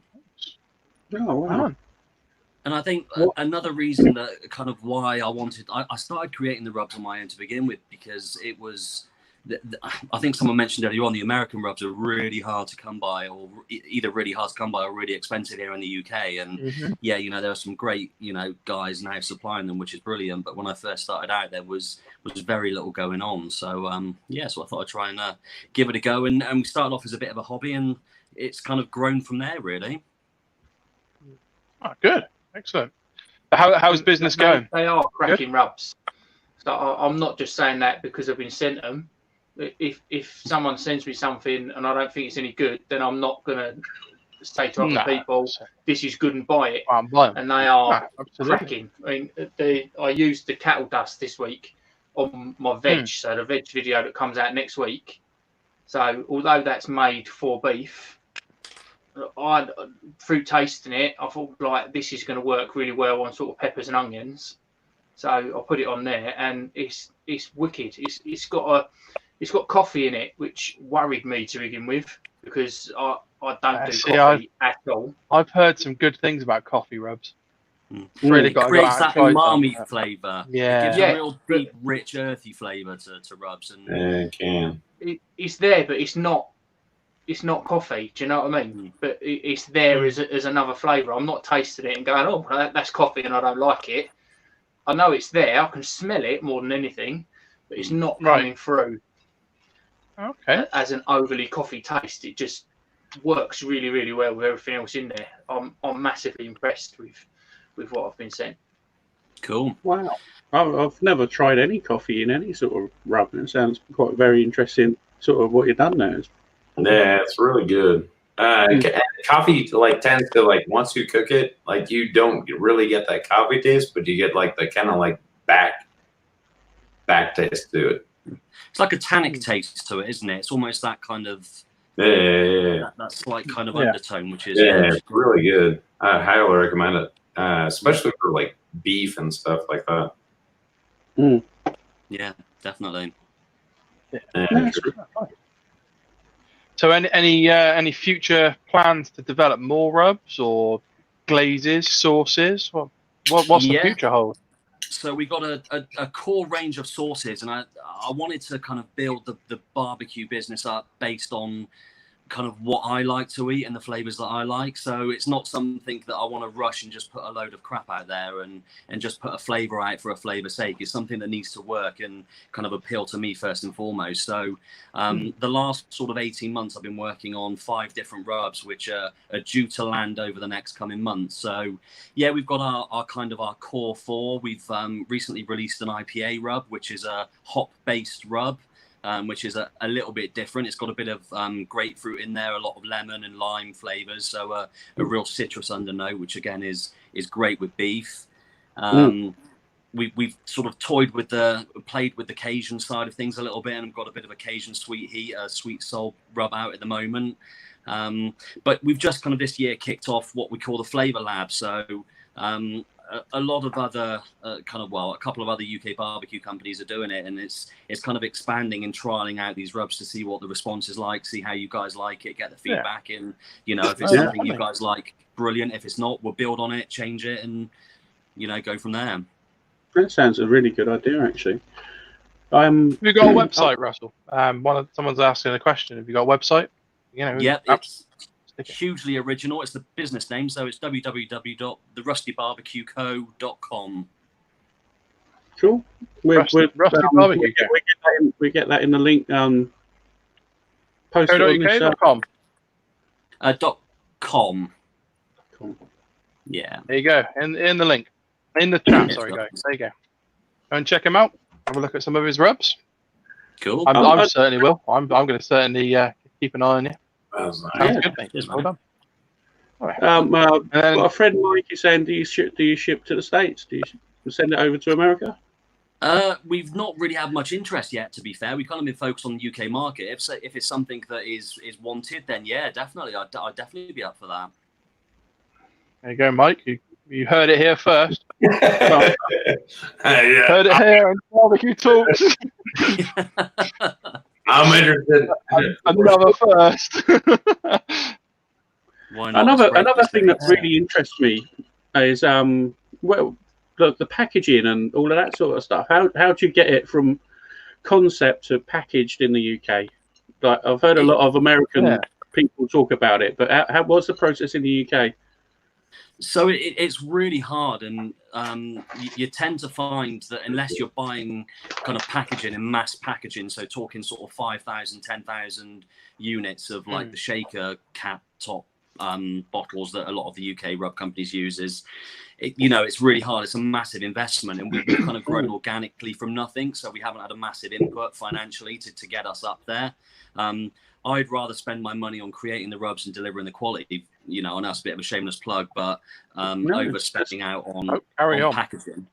But we did a bit of an experiment, and we've had a kind of a lad running some tests for us, and we go for the craft pouch side of things with a foil lining rather than the shaker cap, and they have average. Hold it up closer, Tom. That's it.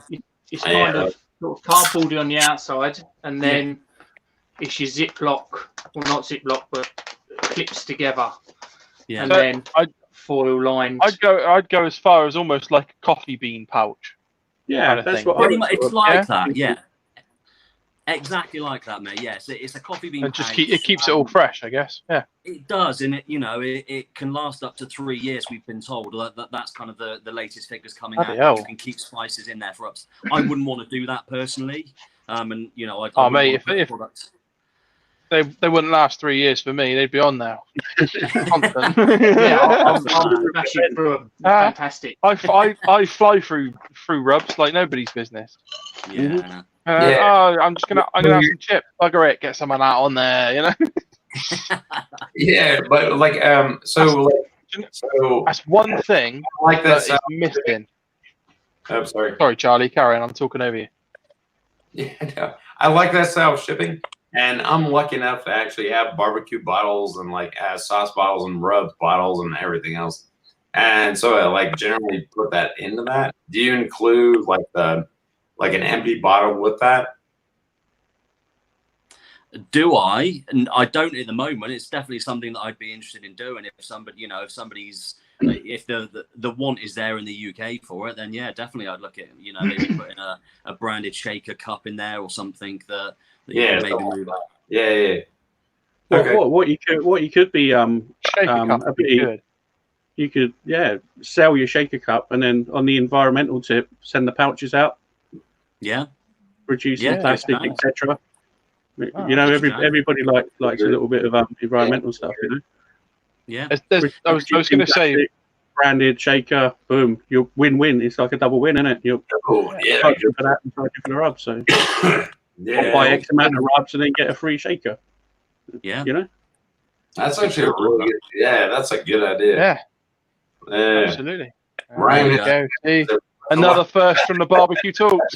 Look at that. I like that idea. I think it's a good one. Well, you think from a manufacturing point of view, Christmas is around the corner. Yeah.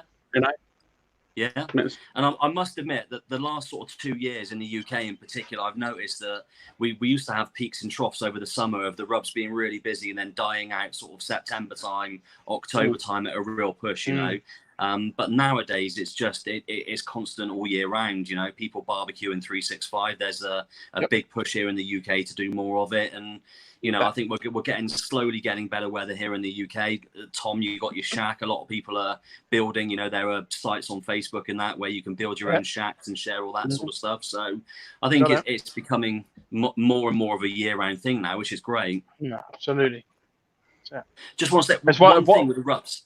One thing with the packaging as well is that if you have a look you go on the website and have a little look, but all the logos that we use are images of either like a chicken for the chuk chalk, we use a pig for very traditional, but if you look, it's made out of a fingerprint, and something a bit quirky on that. That is actually my fingerprint. So God forbid I ever get arrested, but it's my fingerprint, just a kind of a bit of a marketing ploy to say, look, it's my stamp. It's my individual touch on the whole barbecue. We can unlock. Oh, okay, yeah, I see it. Yeah, this looks good. I hadn't even noticed that on there about the fingerprint thing. The thing that I love about the packaging is your little hand blended in Shropshire. Yeah. Yeah, so I produce no more than 50 to 60 packets at a time. So I do that on purpose to keep on top of the quality. And we hand blend everything. We don't machine. We don't outsource our blending. We don't outsource our packaging. I do it all from home. It's one of those things that, you know, I'm pretty strong on quality. So the only way to control the quality is keep it in house. Wow. Do you brilliant. When you're like developing rubs, like, so you develop rubs in your house? Yep. Okay. So do you end up getting inspected by like a health department or something to make sure like everything is sanitary and stuff? Yeah, so you need to be signed off by the EHO, so the Environmental Health Office. They obviously regulate you, and part of becoming a business is getting food standards. So yeah, we had to jump through all those hoops, but we've got converted our garage into a commercial unit, so we're using that to create the rubs at the moment, and it's a purpose-built area that is that is fit for purpose. Yeah, gotcha. Yeah, same here. I was wondering about that. Yeah. Man, that was a good question, actually. You literally beat me to the question there, Charlie. I was going to say that. Charlie asks good questions.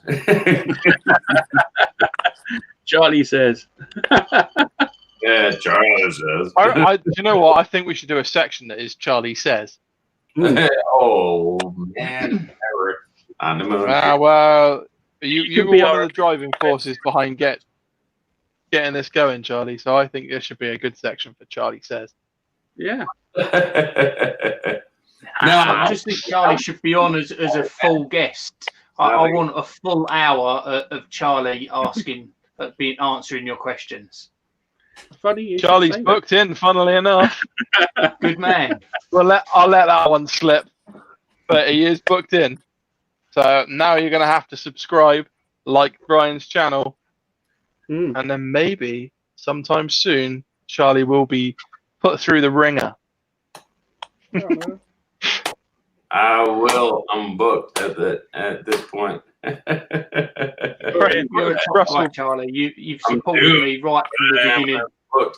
Always liking and commenting, and you're a top rate. No, I'm not. Just poshes things together. I don't know if you guys know Get Bent over there, but yeah.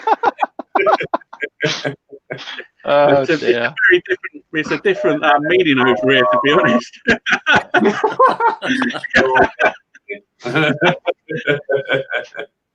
Russell, Mike wants to know: is your rub business your side job or your day job?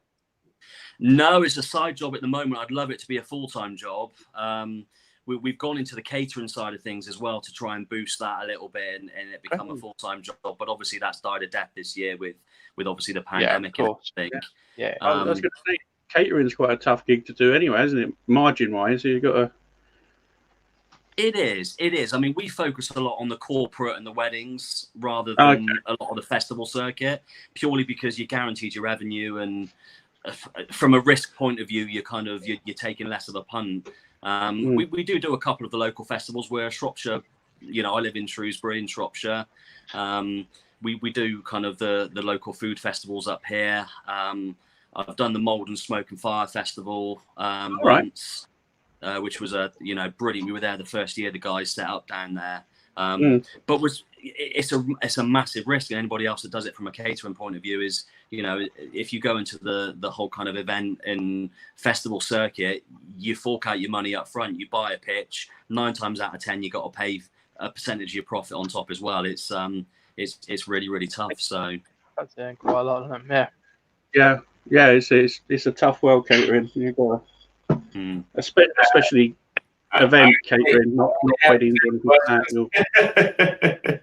Mind you, it must be pretty fun as well, though, if you get a little bit of time off and you're wandering around. And well, it's an expensive ticket, but equally, it kind of pays for itself, doesn't it?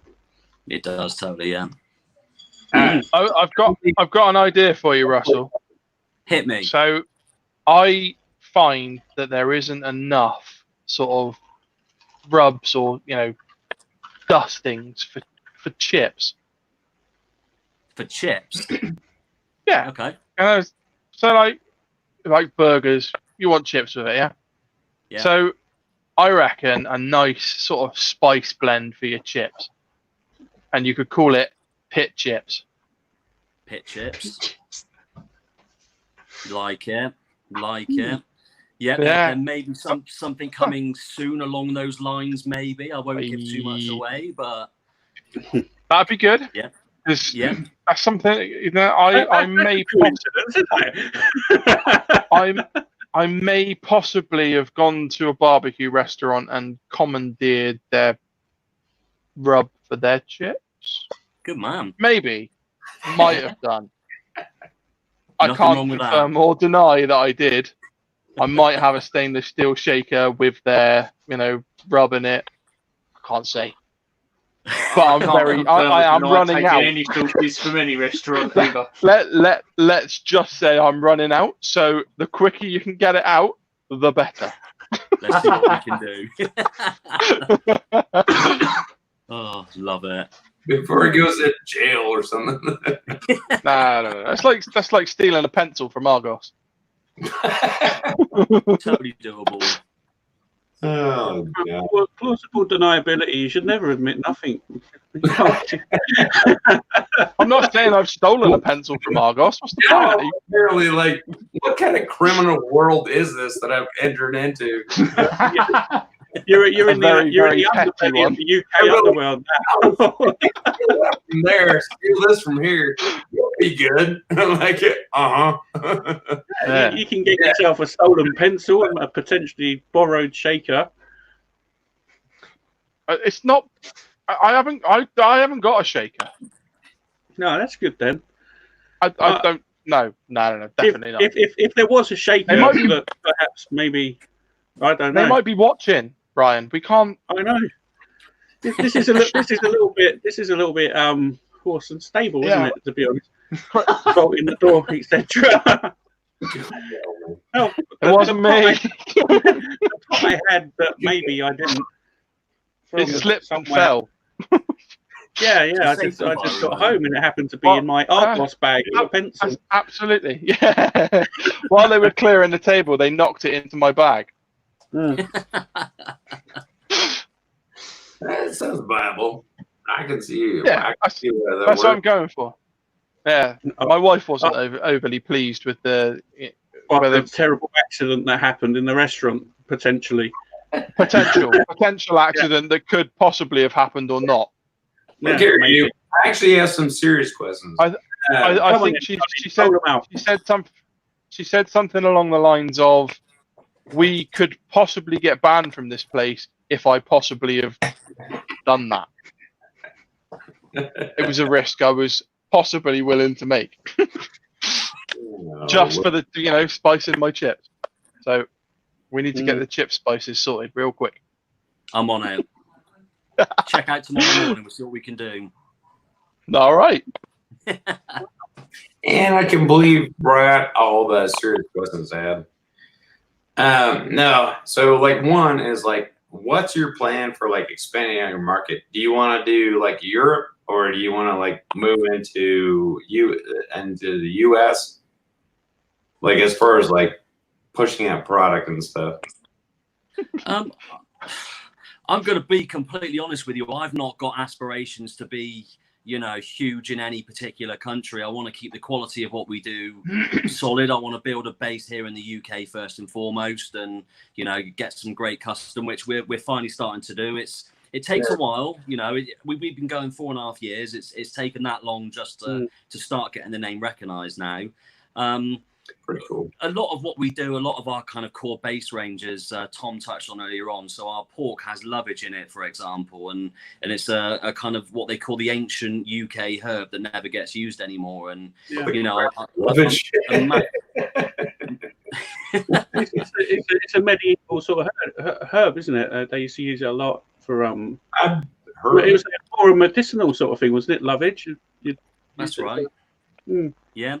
But on the medieval banquet table, there would often be a hog with an apple in its mouth, and it would be coated in some form of lovage oil or some kind of herb around it. So, wow, that's cool. You know, we're using sort of local herbs, trying to break the boundaries a little bit. And, you know, I don't want to become a massive commercial rub producer. I want to be able to keep flexibility in the business and be able to keep creating great flavors. And, you know, first and foremost, I'd never put anything out on the market that I wouldn't eat myself. And, you know, kind of go from there, I suppose. So have I got any grand plans? No. Would I like it to happen? It would be great, but only when the business is ready and only when, you know, the right opportunities come along, I suppose. You got to look for your best options, that's for sure. There's no point just jumping in at the first thing because it's there. That's not always the best idea. Do you end up talking to other spice manufacturers? Yeah, we do. It's quite an incestuous business, and you know, we know a couple of the other guys at the other businesses, both local and larger, more known kind of spice producers. Rub producers. So we do. It's one of those that nobody wants to give away any golden secrets, but of course not. You know, I've bought packaging through some of them when I've had problems getting supply myself in the past. So. Yeah, we chat, we talk, we know each other, and you know, if we're ever at a festival or we're ever kind of come across each other at an event or a barbecue comp or something, then yeah, you know, we'll touch base and say hi. Yeah, so like I actually do know a couple of people around here. I mean, around here, like the U.S. Around here, the massive continent that is the USA. Yeah. Your next door neighbour, 50 miles away. If you're interested. Cool. Let's have a chat. Yeah, hit me up. Let's have a chat. We'll go from there. I think that's cool. Like, and you got lovage or some freaking thing. It's a good name. Isn't I tell you what, you've missed a trick. You could rub it with a lovage or something like that. You know what I mean? That's. That's what my wife does. I don't know for lovage. give it some extra lovage on your meat. There you go. You can have that for free. You know, another first for the barbecue talks. It's a t-shirt in the making. Tom's already got himself a nice t-shirt. Really love lovage. Yeah. Not only are you on the first UK live barbecue show, we're also t-shirt innovators. And do you really love lovage? I really. This sounds like a Spice Girls song, doesn't it? Back kid dance. Spice Guys instead of Spice Girls. There you go. We're innovating right there. Like, whoa. So we've got Stephen in the chat from Stephen and Jacqueline. How you doing? Welcome along, mate. If you want to jump in, I'll put a link in. Feel free. It'd be nice to have you on and have a chat. Hi, what's going on, Steve? What's up? Talk about spice. Like, I mean, they live in Trinidad and Tobago, so he uses all sorts of interesting spices.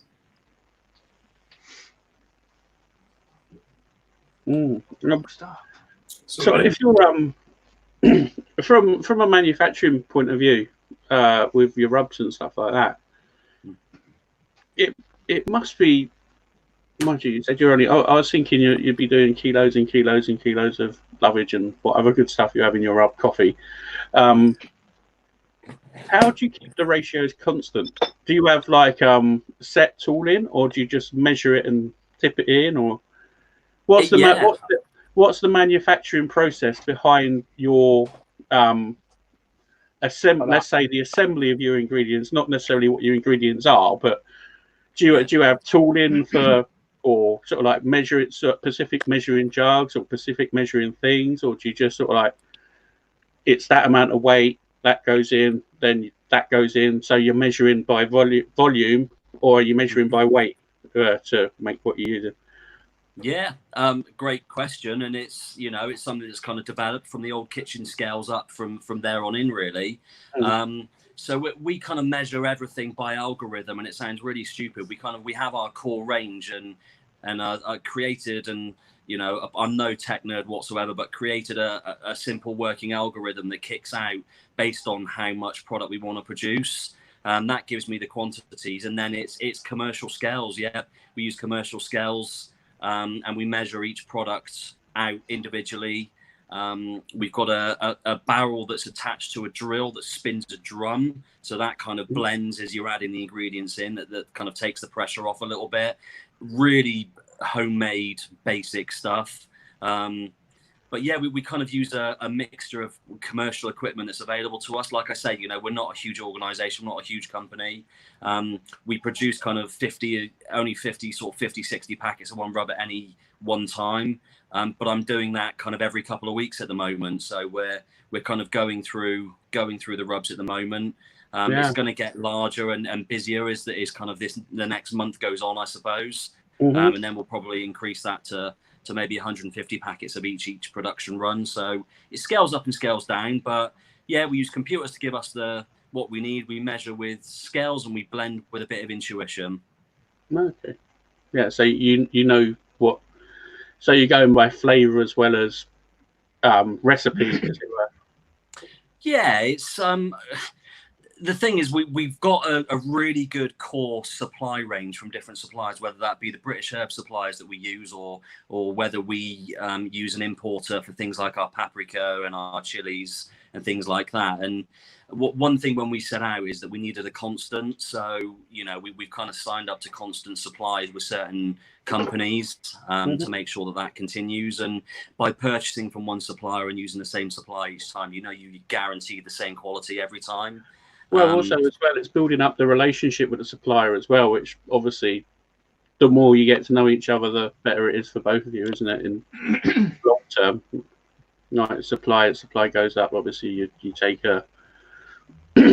you'll be getting a more friendly deal on what you're purchasing, I should imagine. So it's always good to build a good relationship in business. Yeah, definitely. And we've kind of got to that point now that we've been, like I said, we've been going 4.5 years now. So we've got the relationship. They know the peaks and troughs of the business. So, we've managed to broker some great deals across the whole of the year. So we're not, when we're buying more, we're not getting a cheaper price then. We're kind of getting a standard reduced price across the year based on kind of averages over the last few years. So, yeah, a bit of negotiation, a bit of forecasting. Yeah, you're sort of trying to flatten the curve, as it were. Yeah. Yeah, that's some good business sense. You sound like Boris flattening the curve. Well, the thing is, you don't want to spike. You just got to keep it. You can go out, but you can't go out. You can sunbathe, but you can't sunbathe. Exactly. You've got it in one. Don't go to the beach, but it's all right. Exactly. we might see you again. If not, good luck. Right, I need to go and answer the door. Okay. Back in a... Yeah, I'm gonna. So how do you end up going from kind of like backyard making your own spice to contacting hey, I really want to do this, contacting who do you look up as far as in terms of packing companies and suppliers and everything else? Yeah, it was a punt. I'm being completely honest with you. When we first started, you start building relationships and you go through a couple of suppliers because you either get let down, the relationship doesn't work, they can't commit to the quantity, whatever it may be.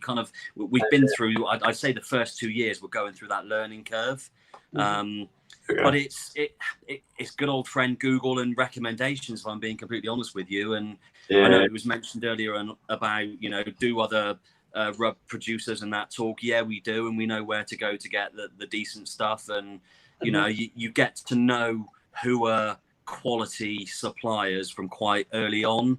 And if you get onto a quality supplier, you stick with them throughout. So I'm quite happy to say that our suppliers of all of our kind of core ingredients now, we've had, at least 2 years we've had kind of in place. So building up that relationship.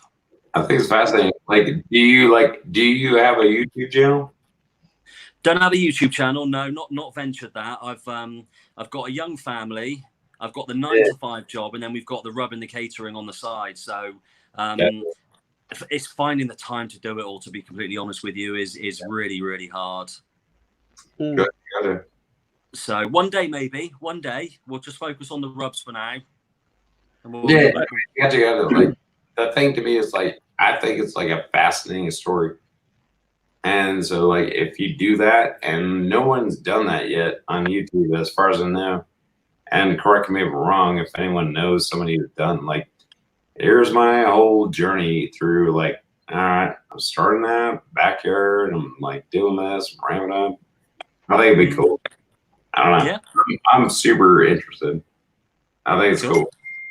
Yeah, no, that's a great idea. You're right. I've not come across anyone on YouTube that does the whole kind of business from start up through to success. It's definitely worth looking at. It's almost quite Malcolm Reed-esque, isn't it? If you listen to his podcast or something like that, he started off manufacturing in his garage and then sort of worked up to where he is now with the rubs that he produces. It's a similar pattern, obviously, but you're over here and he was a barbecue cook as well, or barbecue champion, which obviously helped massively. But, a little bit here and there. he can cook a bit, you know. But what about the UK food festival sort of scene? You know, you see all of these tents pitch up, and there's loads of people selling sausage, Hulk sausages and all of that with their tents. Sausages. Sorry. You must have seen them like the Love Food festivals and things like that have them around near you, and you can go in there and find wonderful little bits and bobs of types of food that you'd probably never even know. Have you ever thought about trying going around the circuit on them, or are you still happy? I suppose if you're web based, it's probably the best way to be at the moment. Yeah, I mean, the majority of the rubs that we do are kind of focused on the barbecue scene, and they've been tailored and derived to deliver the flavors against kind of barbecue, I suppose. And, you know, I think it's fair to say that the UK barbecue festival scene is only just starting to pick up the last couple of years, and you know the competitions now are becoming more widespread, and you know the teams doing the circuits now are becoming familiar names in the UK. It's not something that we've kind of done because we are focusing quite strongly on the barbecue side of things, so we've decided to kind of go down the barbecue side of it rather than the general food side of it. And I think we possibly could. There are other rub companies out there that do kind of what they class as seasonings, not just barbecue rubs. So for other types of things, I'm a barbecue company. I love my barbecue, and kind of that's where I want to stick. And I don't want to kind of take that left wing approach and kind of broaden too much, because I think that's when you can lose your sight on the great flavors and you become disconnected from the barbecue scene. And for me, it's all about making sure that the stuff that we produce is, you know, in line with the UK barbecue scene at the moment, and who knows in the future, maybe Europe and America will watch this space. I think the UK barbecue scene's expanding quite, I wouldn't say rapidly, but it's getting towards that way. It's getting busier than I think it's been for a very, very well. It's the busiest it's ever been. I think if there's something good to take out of this coronavirus, barbecuing is definitely taken a lot of people are taking a definite interest for it. 100%. And what would you say was the initial year where kind of barbecue in the UK actually started taking off? Well, it's been slowly growing, isn't it, over the years? I can say I probably started cooking barbecue as I sort of cook now, like smoking and that sort of stuff, probably about five-ish years ago, maybe a bit more than that. Just in the backyard buying, you know, everything you like your generic rubs and all of that. Or I used to make my own and look it up on the internet, and because there wasn't that much about, especially British stuff. I'm lucky enough to have a place near me that does sell quite a lot of the imported American stuff. So, but yeah, I'd probably say I've been doing it 5 years properly. And before that, it was just like sausages, burgers, you know, the general UK that everybody else generally does. But what about you guys? What's your take on that? How long? Tom's been going since 16, but how long have you actually been doing slow cooking? I've been doing mine since the same as Tom, really. You know, since setting fire to people's bushes and trees and yeah. So when you said, Tom, you know, taking arsony to a new level, it rang true with me, mate. It definitely did, 100%. Yeah. I was always the go-to one for my mates when we were out and about. Just, you know, oh, Matt, cook up a barbecue. You know, all right. The next bit's probably going to offend some people, but you know, you go down the supermarket and you buy one of those instant barbecues. That's where I mastered my trade, you know, on those instant. We all started. Of course. That's the way it is. But even James Martin is still I've probably been doing for sort of, I don't know, 4 years, 5 years.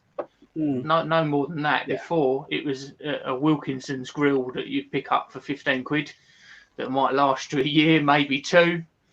Throw some steaks on, plenty of lighter fluid, which you don't touch anymore. That's kind of where my business came from, was an old Rusty BBQ in the back garden that I used to grill on. Yes, good. All right. Yeah. There you go. Yeah. So now we know the reason behind the name. We do. That and the fact the name was nicknamed as Rusty at school, so we'll kind of combine the two together. There you go. Spot on. Do you know what? I think, touching on that subject though, what's been massive of kind of the development of the barbecue scene in the UK is things like this, the YouTube. You know, the social media, the development and the availability of videos for, like you say, the Malcolm Reeds and some of the big hitters, the Myron Mixons over in America. You know, it's looking at what they do and having access to the sort of the American barbecue competition scene is just made it massive over here in the UK. So it's, you know, I'm all for these sort of channels to kind of spread it even further. So good work, guys. Well, it's all my.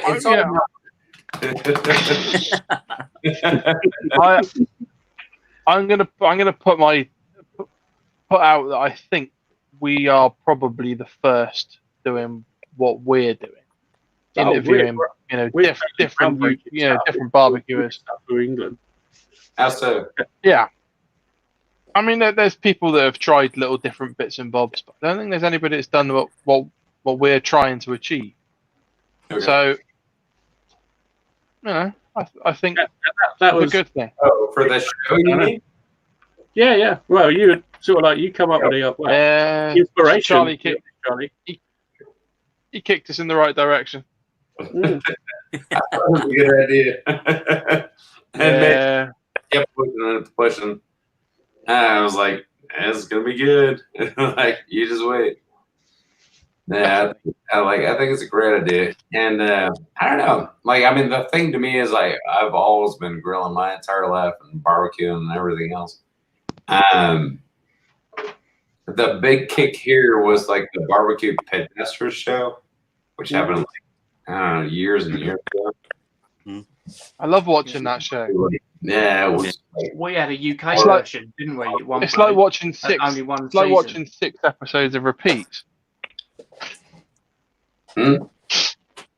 It's like watching 6 series of repeats. They're very, very, very similar pit masters. I seem to think. Totally true, but I mean, like it kicked people off. Like and I can't remember when that was. Like I was like already barbecuing like my entire life. I mean, I'm an old cat, so like, I think I'm the coolest person in this channel. But I mean, you cannot grow a beard.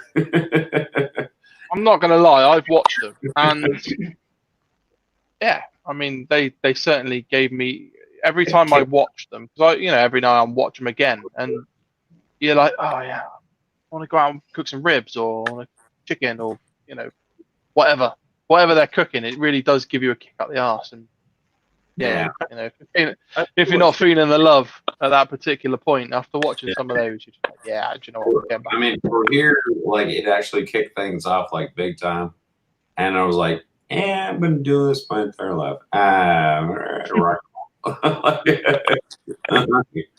Great. The first thing you thought, the meat's going up then. Brisket's going through the roof.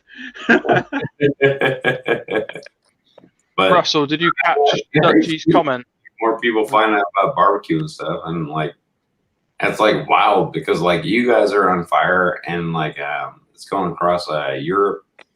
Australia is like crazy town. Mm-hmm. Yeah, there's like a whole bunch of stuff, and that's why I like recommended you guys do a channel because that time difference between y'all. Well, link we're the link to the rest of the world. Yeah, exactly right. Yeah, kind of. That's true. Russell, did you catch Dutchie's comment about if you hit him up, he'll get you an ad on the UK barbecue forum? Cool. Yep, I'll bang. I mean, it's mad. I follow all these guys and stuff, and you follow them on Instagram and Facebook and some of the sites and stuff. But yeah, no, definitely, I'll hit you up. Cheers. Yeah, I mean, aside from that, the show is pretty good.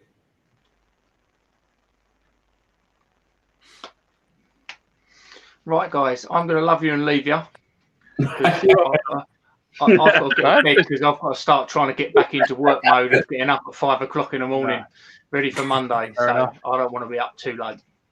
Welcome to my world. And Ryan, make sure you don't end up with a hangover like you did last Sunday. You were pretty rough when I spoke to you on the phone. I'm clock watching. Don't you worry.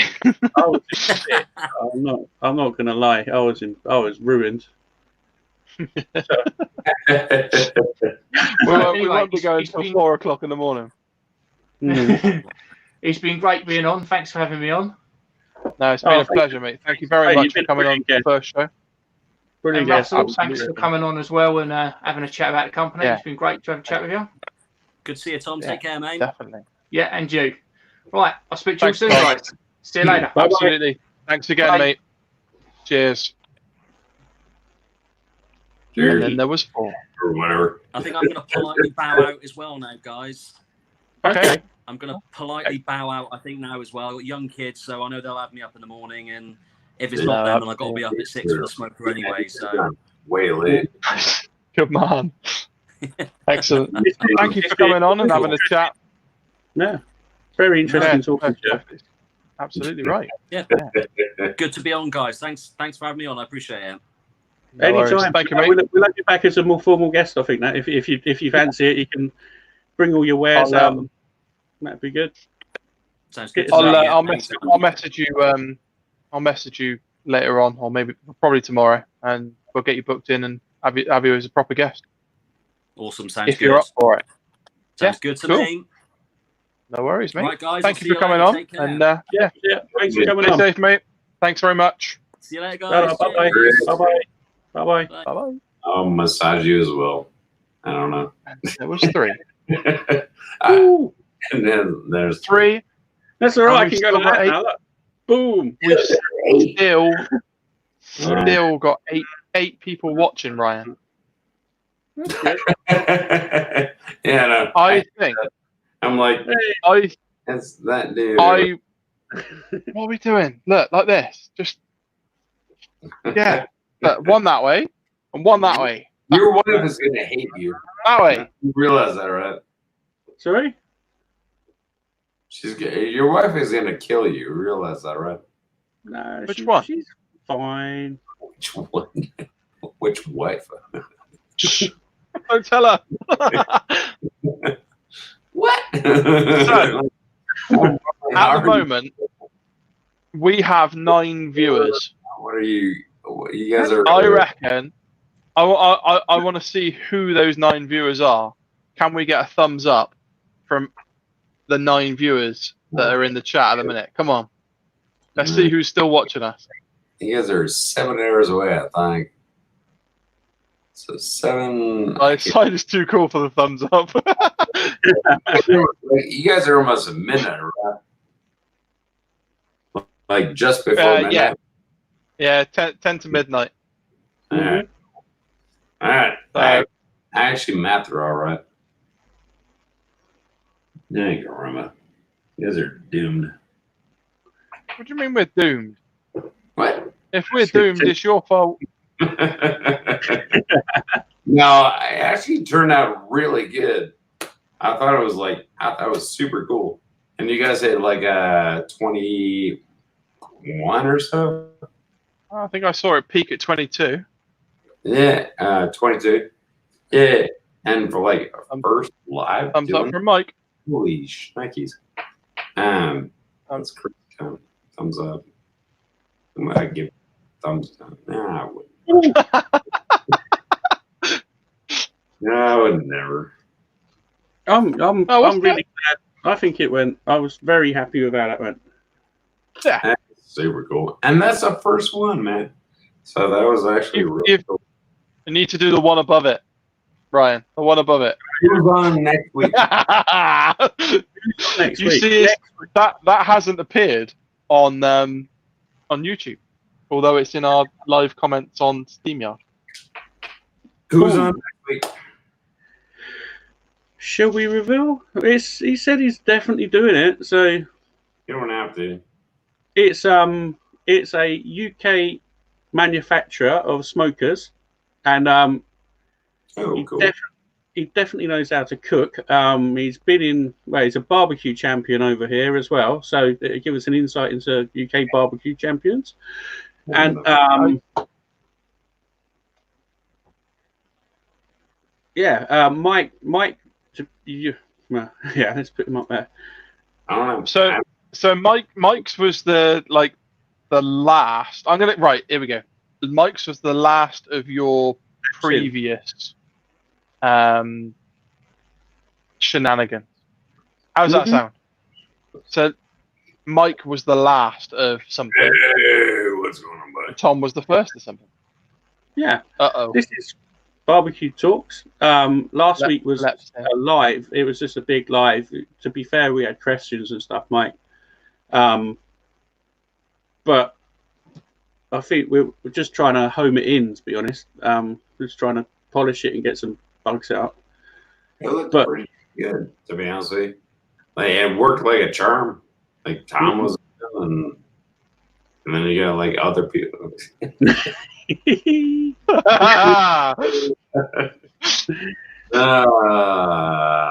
no. That's in the building. Yeah, no. Seriously. We're like I was just making sure Lep knew that he was sort of appreciated for coming and watching us. Oh, man. Lep's a good dude. Yeah, I think he's a great guy. Yeah. Everybody is really nice. Mike was cool last week. Lep, brilliant. Stephen's always come on and supported us for lives. Yeah, for sure. It's really, really nice to have everybody helping us out and watching and supporting. And then, of course, your good self, Charlie, you know. No words. Man. I don't give a crap about myself. I like, there's some good dang people in there. There we go. Do a little shameless plug for If you haven't already followed my Instagram. Are you doing? Yeah. Are you doing? Are you gonna do like a YouTube thing? I might do. And then Every time I do, down in the description afterwards.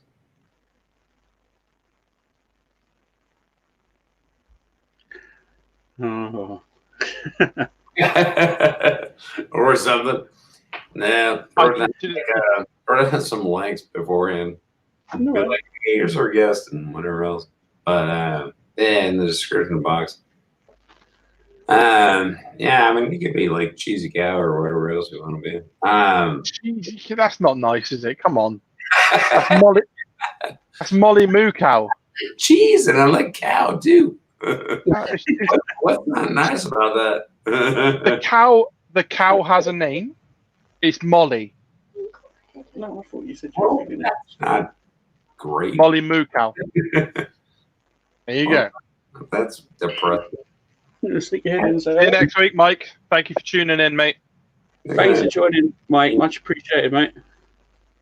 Yeah, bells and, Thanks, Dutchy, for great first broadcast. Hopefully the second one will be just as good. There she is, Charlie. There's Miss Prime. Shit, she couldn't resist your beard. Oh gosh. That was a good one, man. I thought it turned out real good. Mm-hmm. Yeah. Do you want to have the other headphones so you can hear? I can't hear anything, can I? Oh, now you get a fancy background. You're just jealous, mate. You're only jealous that you haven't got one that you can advertise your own stuff with. I remember if Ryan can remember how to change his, he also has one too. Oh, yeah. Yeah, I can do that. It's got What? on it. Yeah. Come on, Ryan, you can do it. There he goes. Nice. Hold on. Let's go. That one. Yeah, that's better. That's Ooh. better. Yep, I'm down with that. Yeah, I like that one. Mm-hmm. The other side. I like that one. Well, you want my one to move, do you? Or you just don't like the cow? No! Like, I mean, I like laughing cow cheese, but that's what it looks like.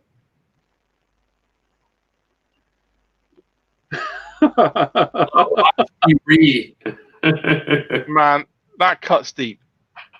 I know. I hate to break it to you, man. Yeah. Thanks for watching, Steve. See you soon, yeah? I will I will take a machete and what do you Fuck up my cow. Is that what you're trying to say? What's wrong with it?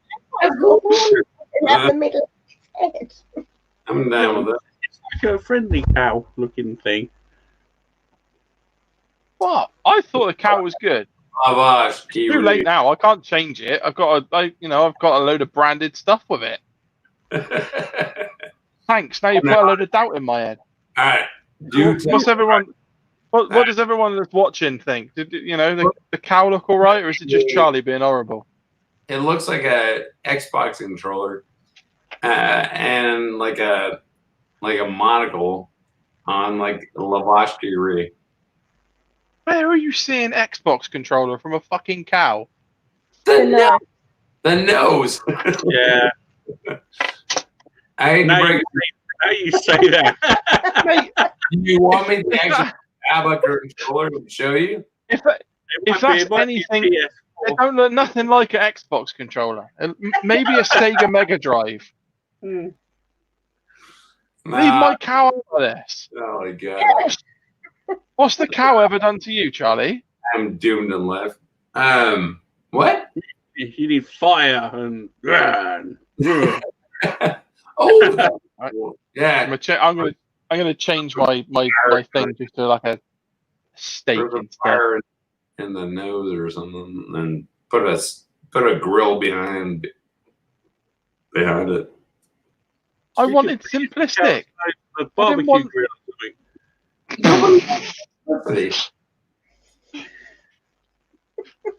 Lep So says Lep's naked.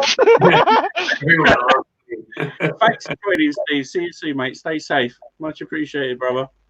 Oh god. Cheers, You know Dutchy.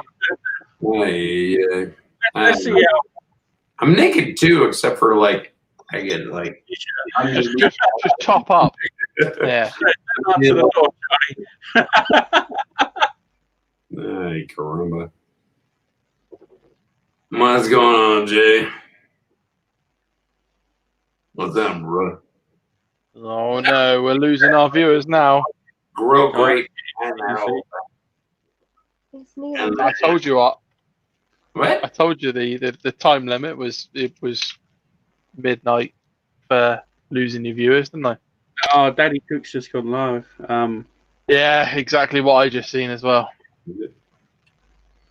Somebody else went live. Imagine that. It's a freaking Friday. Nope. That'd be pretty cool.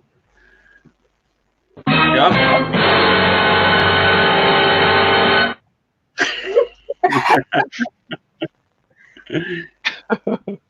Bum, bum, bum. Oh, like good lord! You need to get like you need to get the Get It thing. Can you actually download like sound bits?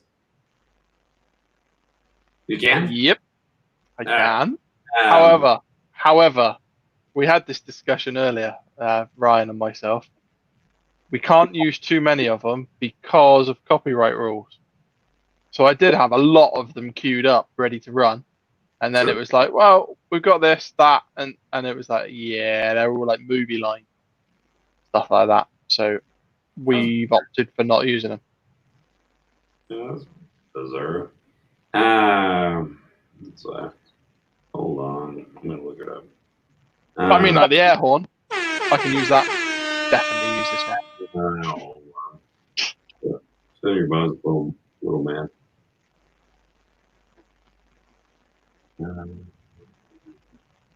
You've lost your spot in the bed, by the way. Pardon? Charlie's asleep in our bed. I forget him up. This may be the one. It- Holy crap.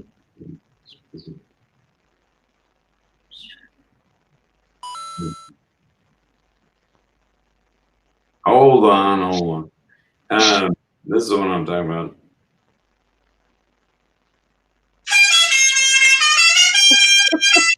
Why didn't you just say the Duke's Hazard? Yep. Hold Yes. It's fine. You know, that's loud. Erica from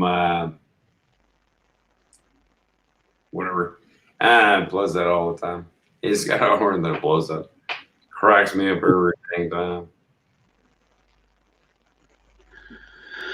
Oh, I'm really happy for that one. Oh, we got. You guys are too, man.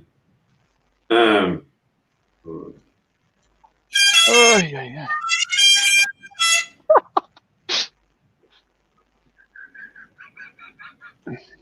You're loving life here, aren't you, Charlie? Oh, God.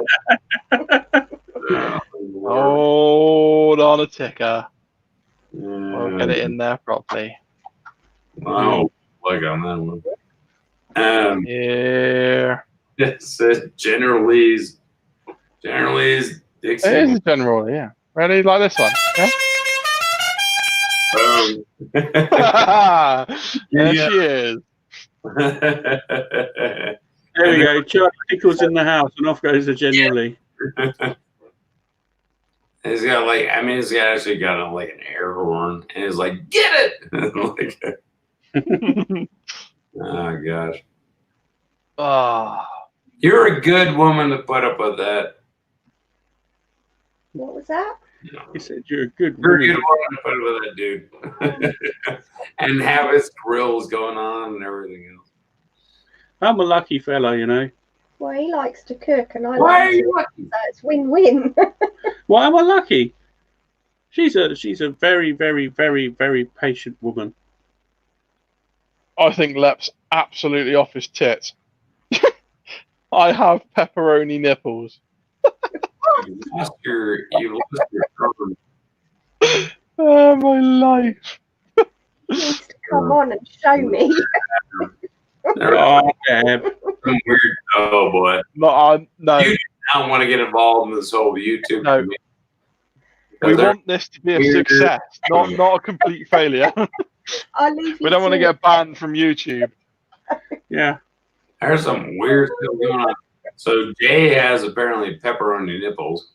Ken actually flaps on his nipples.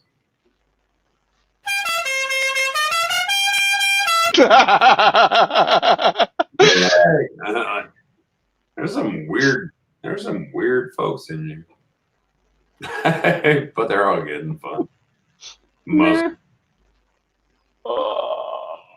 Yeah. Just a good dude. God, I hope you're not naked, Jay. Let's scare down. I'm naked too underneath my clothes.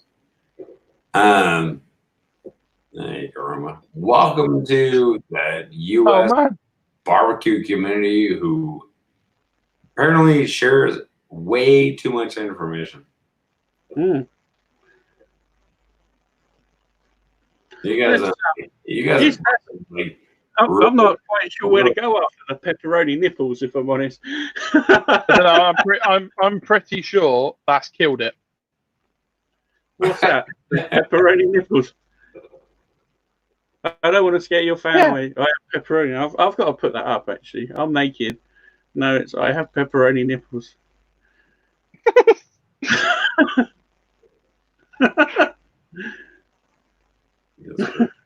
I might take that as a screen catcher and put it up as a thing. I tell you what, that is a really good idea. We could just put that on all our adverts. Lep has pepperoni nipples. Come and join our live shows for chats like this. Lep has pep nipples. You guys are so damn. I think I'm going to stop calling him Lep now. I'm just going to call him Pep. That works too. He's a good dude. Yeah, he is. He's a top guy. Nonstop. I quite like the moving background. I think that looks all right. What? I don't know. It's not helping. It's not helping 6 bottles of Corona in. This sucks, man. I have no background whatsoever. Well, that was your own choice.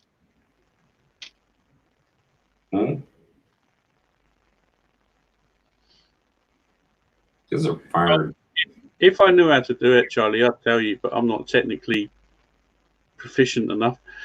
No, I'm kidding. I don't much care.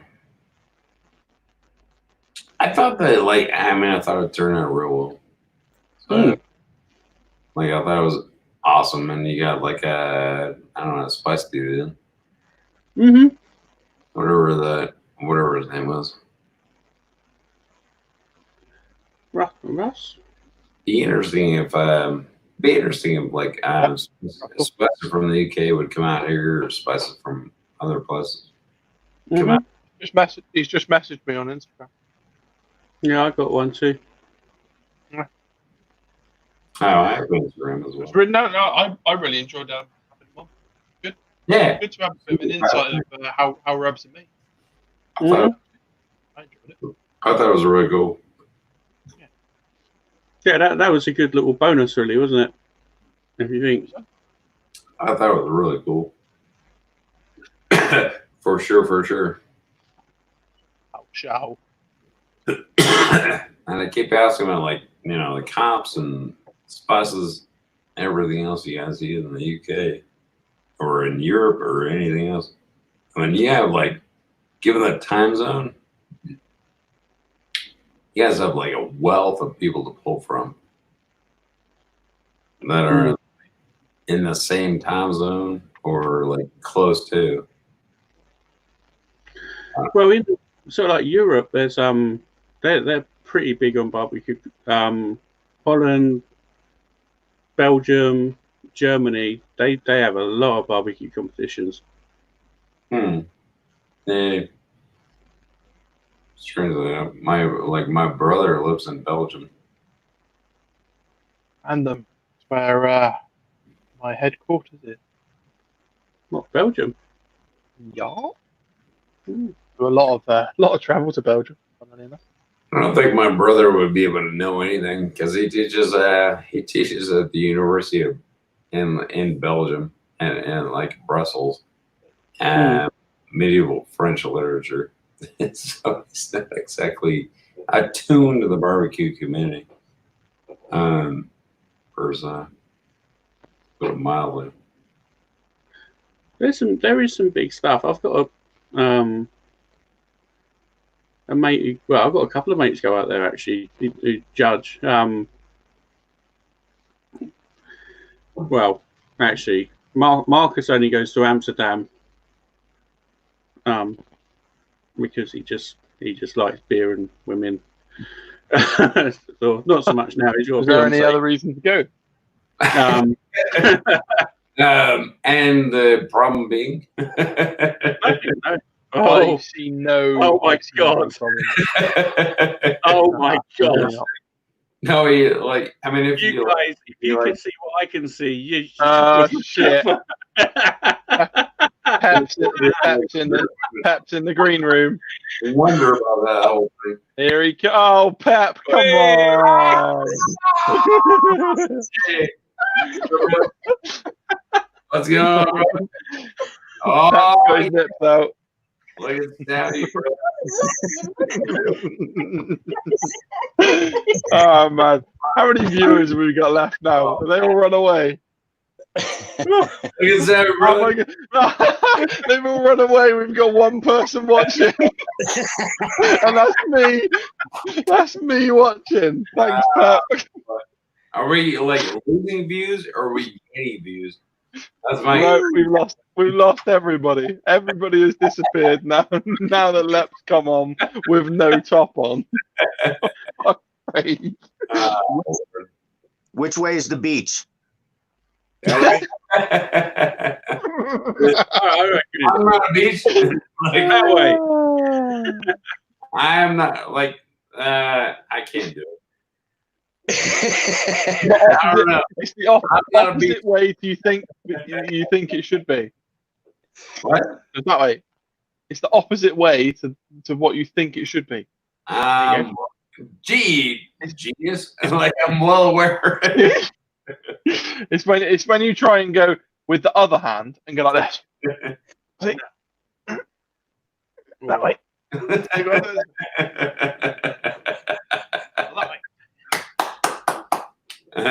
I can still clap my hands, and it still works well. Yeah,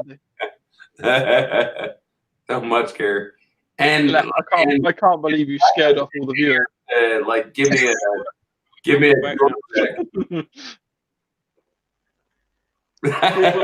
yeah, I can still do that too. Saying, hello.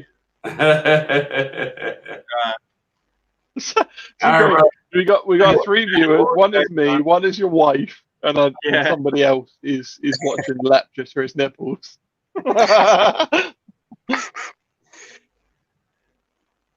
It's all going a little bit downhill now, right? No, this is God. Christ. All right, I gotta go to the bathroom. I have no pepperoni nipples. Double pep. All right, and I get my beer probably because this is going on. Tony D's still here watching. Tony D. Oh, that's cool. You won't see anything like this anywhere else in the UK at the moment. Unless Lep puts some more bloody clothes on, he'll probably disappear as well. And Jay knows what I'm doing. I'll be back in a few, brother. I'm so glad you got bottoms on.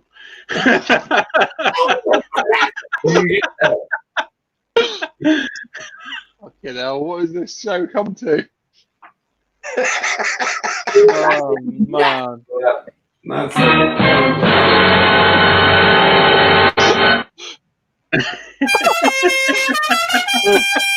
We'll just play the Dukes of Hazzard a couple of times.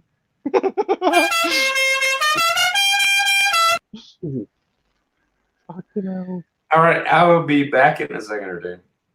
Okay, Del, I'm going to answer the door too, so I'll see you in a second. Right? Tony D says they sleep in a cabin with 10 men during hunting season. This is pretty much the same. Oh, pretty much tame. Sorry, too many of these. Oh my God, Ellie. All right, you like beerless dude. You need to like talk to Naked guy. I need to speak to naked guy, do I? with lips on. Oh my God, this is like the wildest live I've ever seen. I love it. Oh, God, to shit. No, it's gone like to like there's that down here. This is We've got 4 people watching now. here. And Jay knows what I'm doing. I'm gonna go out. I'm gonna go like take a break quick because I actually do need to go to the bathroom. But Oh, dear.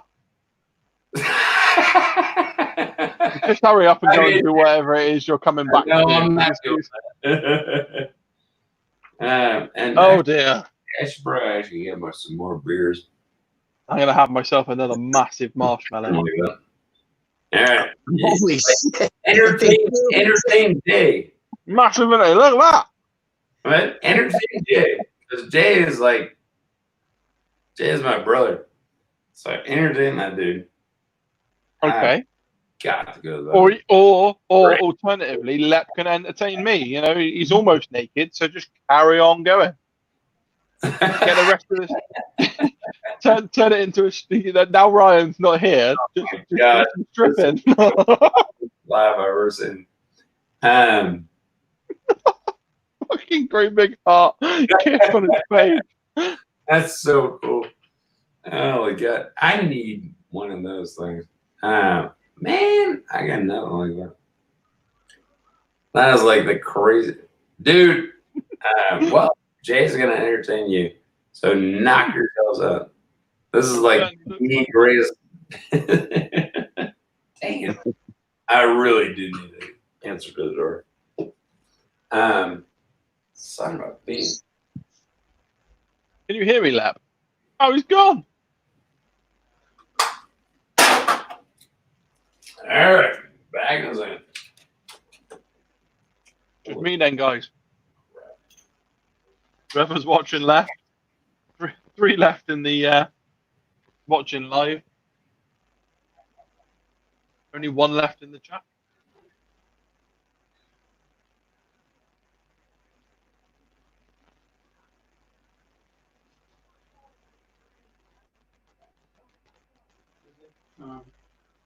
What's everyone cooking this weekend then? I might just leave Matt in.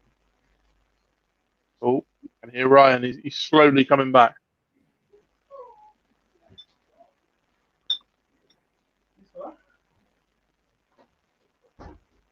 Tony D sitting at work on this Friday night. Got to wait till midnight to get a drink. I will have a swig for you. Cheers for tuning in, man.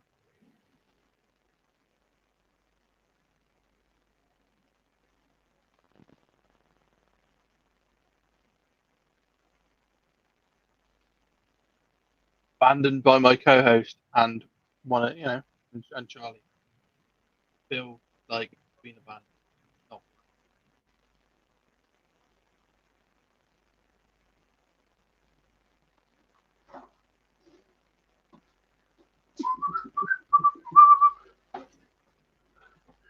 There you are. Told you midnight was the sweet spot, Brian. Hello. Are you back? Where's everyone I gone? said that's what I said. I said midnight was the sweet spot. I just went to answer the door, and obviously Charlie's got a bigger package to deliver. Charlie's he's gone off to, I don't know, fancy dress land, and then Lep. Where's Lep gone? Oh, he ran away. Oh right. Yeah. Jimmy Q. He got all a little bit freaky and then disappeared. All right. Yeah. You said Jimmy Q. What? I got home and tuned into this. Yeah. Sorry, man. It's not what we planned. This is like the after party of the thing before. This is the barbecue pub club. Mm-hmm. I'm just sitting at work. I do think we are kind of tainting what we've done so far. Yeah. I wasn't expecting a set of Lep's nipples to pop on screen. I must have been. Nope. No, I certainly wasn't either. I don't really want to see. I don't want to see him again. So if you are still watching, Lep, put a top on. Well, those lovely pepperoni. They were more like more pepperami nipples. Yeah, that's it. More like it. Yeah, pepperami rather than pepperoni. Pepperoni's quite a large cut. Right. Perfectly. I think now is probably a good time to call it. Yeah, I think you're right. We get Charlie to get back, say bye, and then we will wrap it up. Yeah. That's it. I think this has been a successful first go at barbecue talks. Definitely. First of many. I think it went. Yeah, I'm happy with how it went. I think the audience liked it, from what the comments said. They enjoyed it. Maybe we need to just knock the craziness a little bit, just a little bit. Craziness makes it, so let's not get rid of it, but just limit it a little bit. Just let it run, I reckon. See what happens. I need to draw the line at nipples. Pretty sure that comes under nudity, and YouTube don't take a good sort of look at nudity, do they? It's a fair point, well made. It's lucky he didn't have any piercings, to be honest.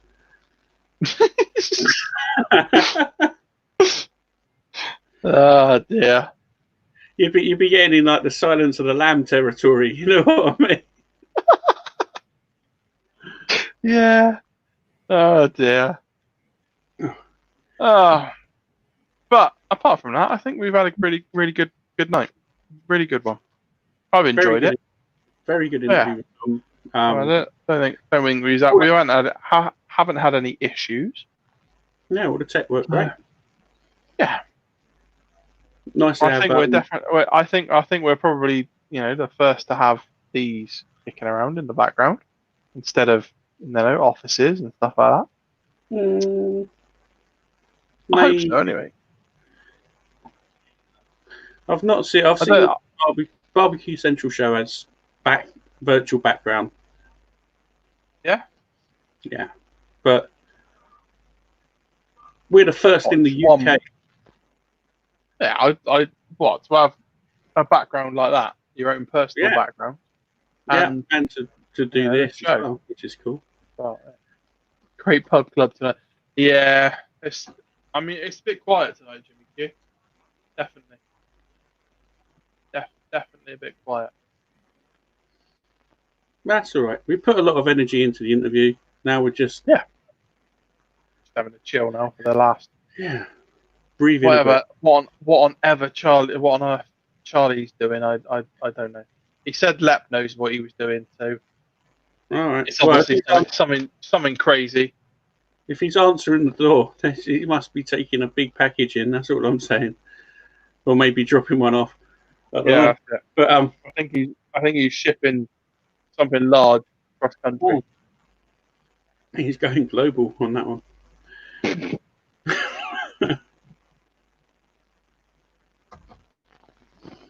Oh wow. What are you eating? Giant marshmallows. Where it's white, right? Yeah, I know. It keeps. I know. Just disappears. Yeah. Yeah. Oh, yeah. No, it's you've gone. totally disappeared. Bye Just bye. see a hat. Oh yeah. How did it work? Kind of. Yeah, it doesn't. Does it?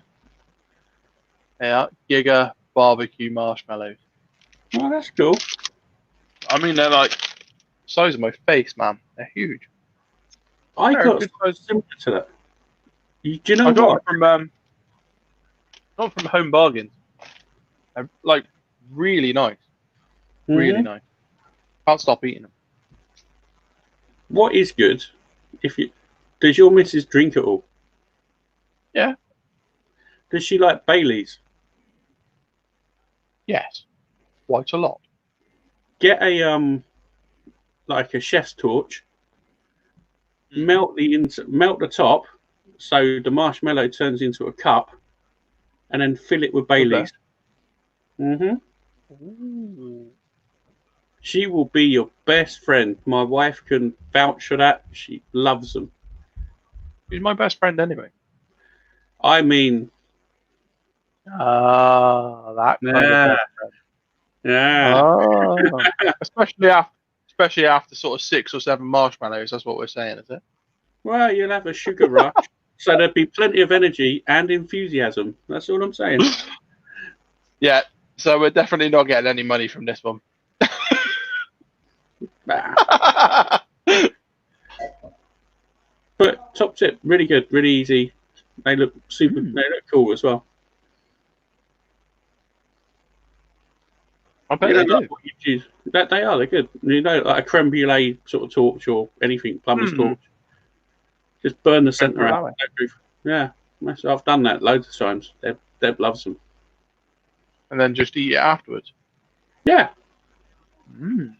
Or refill it, and then eat it afterwards. But, No, just buy a big ass bag of marshmallows and just have shitloads of them.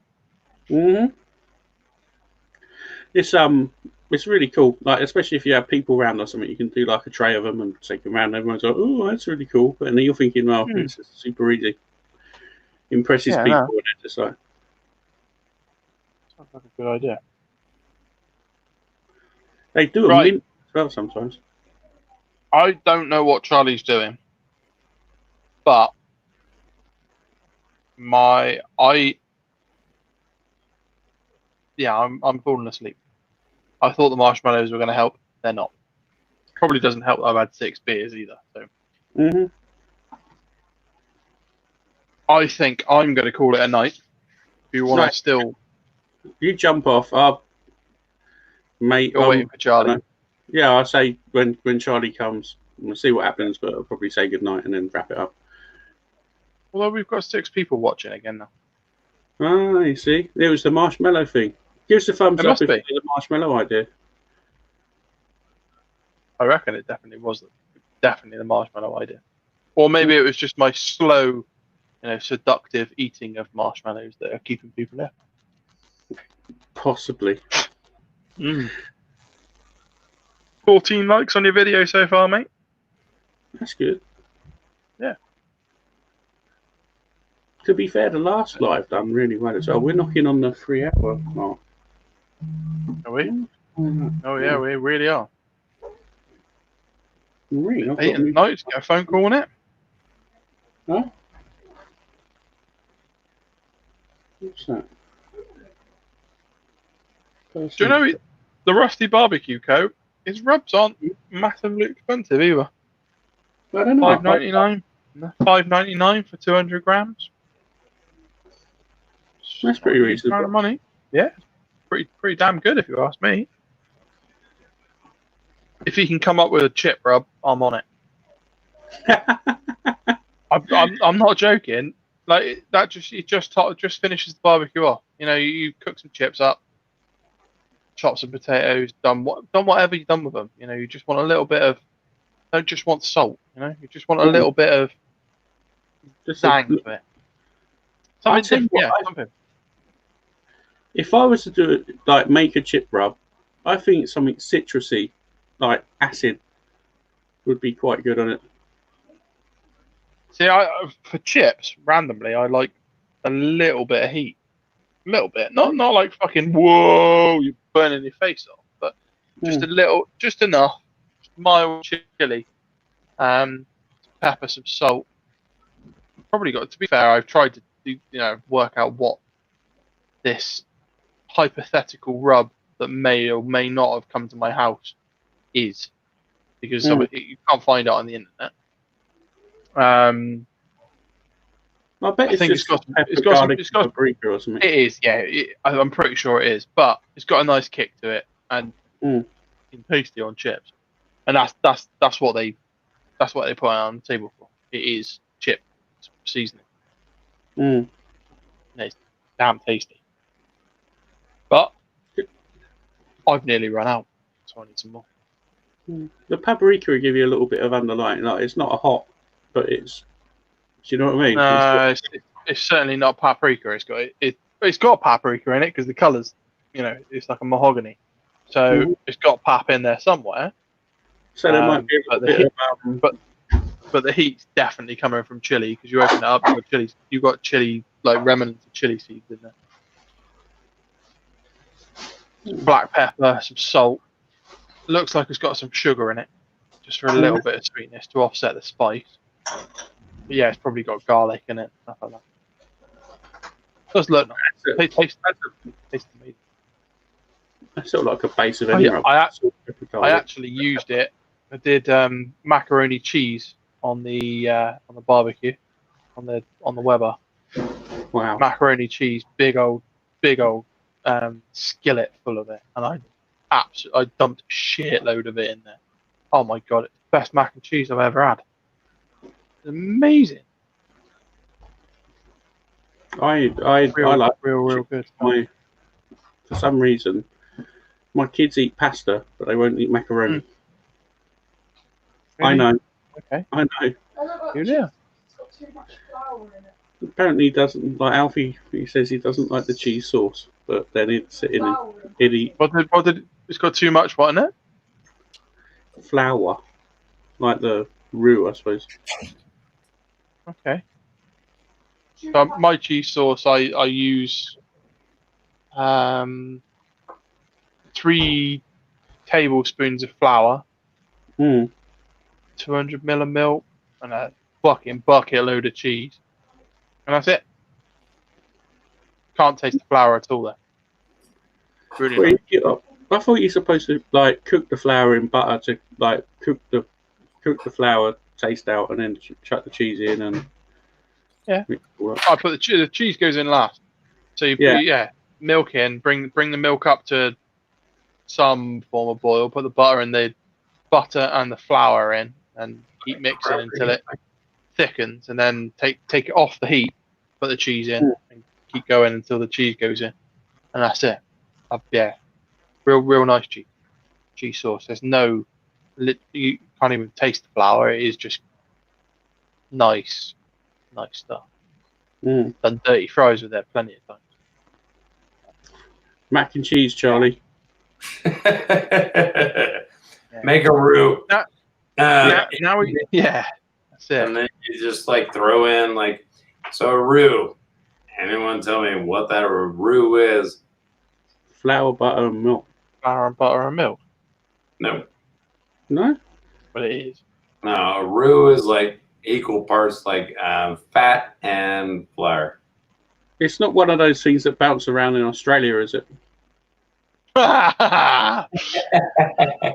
Could be. Oh man, I've not had a roux. Not that kind of roux. That'd be good. I'd try it. Bigger. I've eaten kangaroo. Kangaroo. When I was out there, they have big ass steak to it. It's all right.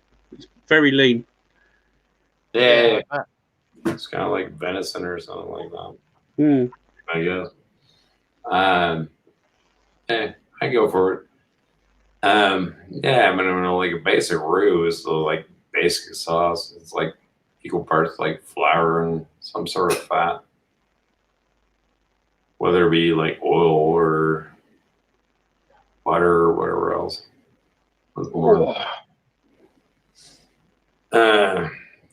You guys are staying up way too late for you guys. Mm-hmm. Yeah, man. What is your goal for your channel, and then also what's your goal for like getting barbecue to the UK? Yes. Well, I personally, now we're doing it. I'm Weird question, whatever. no. Well, to be honest, like now we're doing it. I want it to be the best it can be. So that means you've got to improve it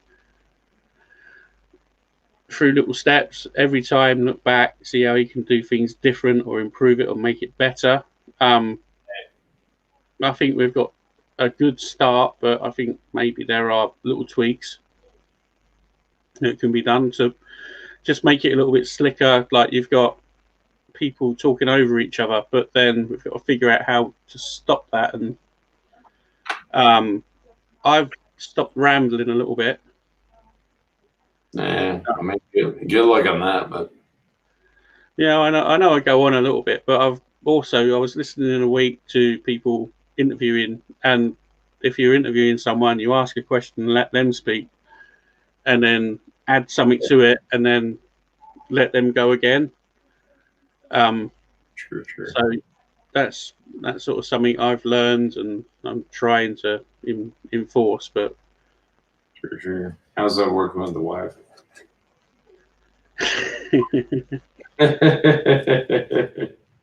Because it's the same dang thing, right? Like that's everyone you want to talk to. I just listen. Every once in a while, nod your head. Yeah. Sounds good.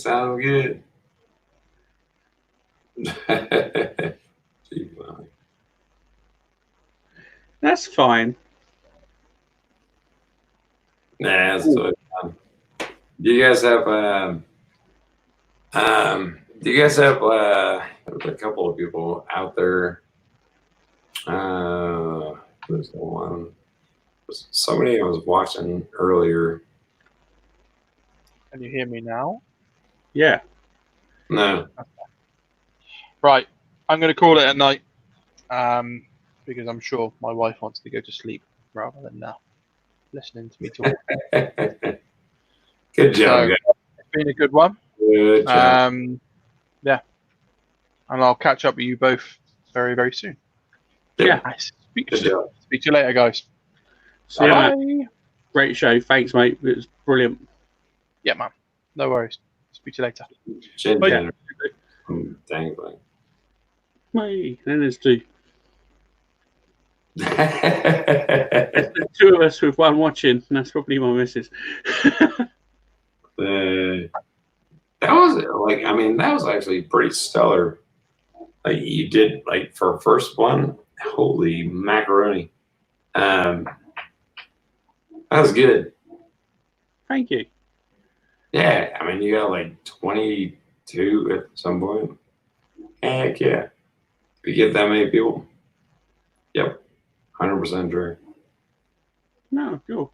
So I don't know what to expect online. My experience of lives is jumping on with you or you jumping on with me and we chat and jumping to get drunk. yeah. What's the backstream? Which is fun, you know? Yeah. It's just like having fun, like talking cool stuff with cool people. I thought it turned out amazingly well. And you need to get that like Spice Dude in. Yeah, we'll definitely hit him up and get an interview in and get the Spice Dude. That's like a different thing in America, isn't it? Get the Spice Dude in. We're gonna have a great time. The hours are just gonna go. He's good. Super chatty. And then get some like butchers in or something else. You can probably like Chris the Butcher or something like that. There's a couple of UK butchers I've approached, but I've not heard anything back yet. Talk to Chris the Butcher. Mm-hmm. Like he's like got a huge channel. Or well, What not what I'd huge. sort of like to do is get a UK butcher and an American butcher, and then sort of compare. Ooh, that's You know what I mean? yeah, that's crazy cool. That'd be insane. That's an amazing idea. Because I like, golly, I'd love to see that. Well, I don't know anything about butchering, but if you get two people who know about what they're talking about, that I'm interested in something that they're talking about, it's sort of translate about. Crazy cool. Ooh. I'm trying to think if I know anyone who's like, I mean, there's Corey. That'd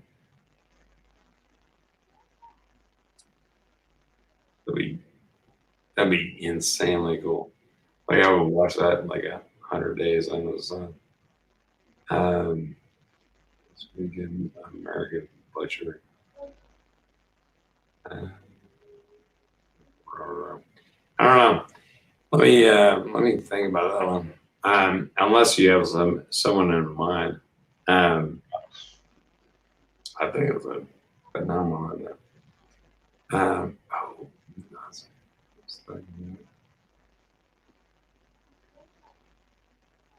I don't know. Yeah, I don't know. I think that's a good idea. If you can pull it up from that side, I can see what I can do on this side. Because I do love those. Oh, balls. I know exactly who you can get.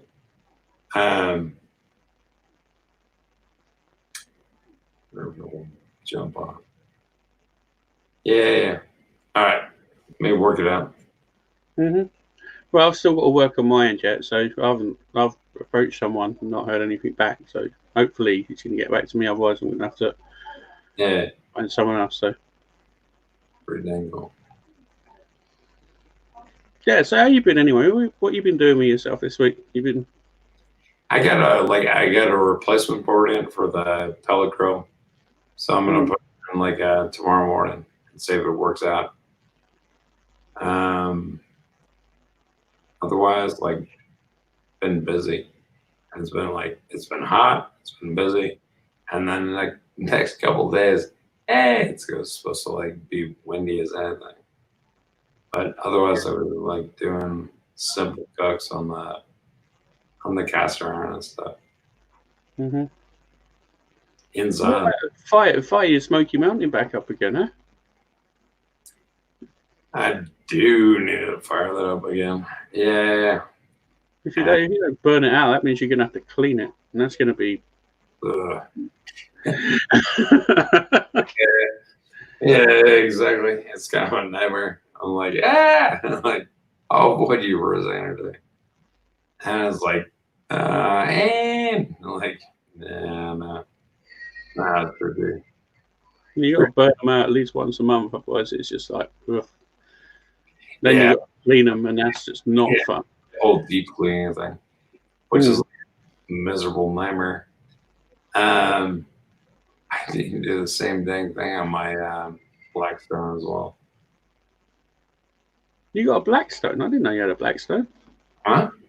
I've actually done I've done a couple of cooks I filmed as well. Nobody watched them, but I'll go and check them out. I really like the look of Blackstones. I think they're super cool, but you just can't buy them over here. I mean, no, I grew up cooking in a restaurant industry and everything else, and cooked on skillets and whatever else. I was like, hey, Blackstone, and I got one on cheap, so that was good.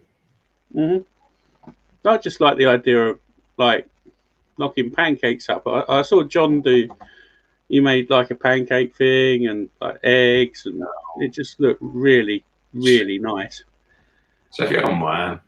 Mine is I know at least one of them is the sesame eye tuna. Yeah, which I really like doing on there. And they do big rice dishes as well on it. I fried rice dishes and things like that. Yeah, for sure. You'd like it. I mean, you can get like smaller ones or bigger ones. I got the 28, which is fine for me. But I don't know, check out my video if you want. Yeah, well, I'll definitely check it out. I'll be probably, well, not tonight, but certainly tomorrow when I'm hanging around doing something. I've got to help my next door neighbour take a tree down tomorrow. That's gonna be fun. I just remembered. I'm like, he's sort of like clearing his garden out, and there's this great big tree that's overhanging into my garden. He's like, oh yeah, I want to take the tree down. I was like, oh right, yeah, I'll help you, because I've got a chainsaw and stuff like that because we've got open fire. Yeah. But I forgot. I haven't been to buy any petrol for it, and I haven't run to see if it'll start. So it's just gonna be You're like, yeah, all right. I just remembered. Yeah, we'll take the tree down. Yeah, give us a second. I just got to go to the garage and try and make things start. It takes a long time to take a tree down. What kind of tree? It's a sycamore tree. They have like little helicopters that come off them, like little seeds that spin down to the ground. Yeah, of course. Me, like, can you smoke?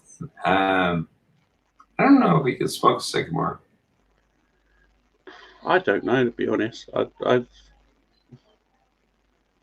not sure. It's definitely. I'm not sure. I don't think it's a hard. I think it's sort of related to a birch, like a silver birch type tree. I think it's in that family of wood, but I don't know if you could smoke with it. Yeah, I don't know.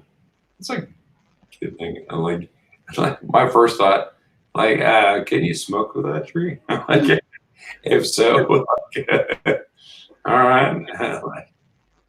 To be fair, he's had a plum tree. I've got some plumwood seasoning now, so that'd be super cool. Oh, nice. Yeah, I've never used that, and I've always wanted to get it, but you just can't buy over here. So I've got a fair bit.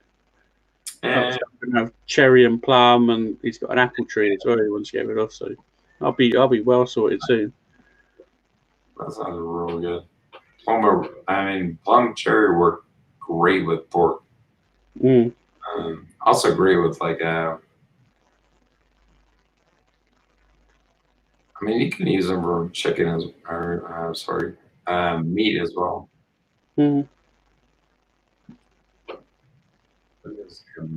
It's a match with pork. I normally use cherry and oak, just because that's what I got. To be fair, oak is so strong, you know. You can't. It can be. Like a lot of times, like I'll use pecan, which is really mild. Mesquite is like crazy strong. I used to use it a lot. I've tamed back a little bit over the years, but it's good. Don't get me wrong, but it's insanely strong. Well, that's sort of what you do when you first start out, isn't it? You look for the strongest woods and then put a load of it on. Yeah. But now I'm sort of going for the more subtle flavors and just putting a little bit on, so you get the essence of the flavor instead of the full on. So you're like a little, like, all right, I get it, and like a little bit here and there. Like peach, I like a lot because I got like a bunch of peach wood. That's real good with like all sorts of different things. But yeah, like super like subtle flavors. I've never used any peach wood, but to be fair, we haven't got any peach trees in the UK, so. Oh man, apparently like I learned a couple of years ago, like for peach capital, so I'm from Georgia. We're gonna peach capital. So I growing like peach trees and stuff. They're shrinking egg, but whatever. Do you think you could use a pineapple tree to smoke stuff with? Or would it be a bit too oily? Sure. Like, it might be like a pine type wood, I suppose. I've never seen anyone do that. You could, yeah, you could absolutely So anything that's like fruit, nut, or anything else. Yeah, he usually could. Never seen anyone do that. I bet that'd be really interesting to see. I've heard about it a lot. Maybe if Steve and Jacqueline see that, if they're in like the Caribbean, where are they? They'd have pineapples where they live, wouldn't they? I would guess so. They have like there's some other trees down there. Like coconut trees and anything is like a fruit or a nut on it, you can use the smoke.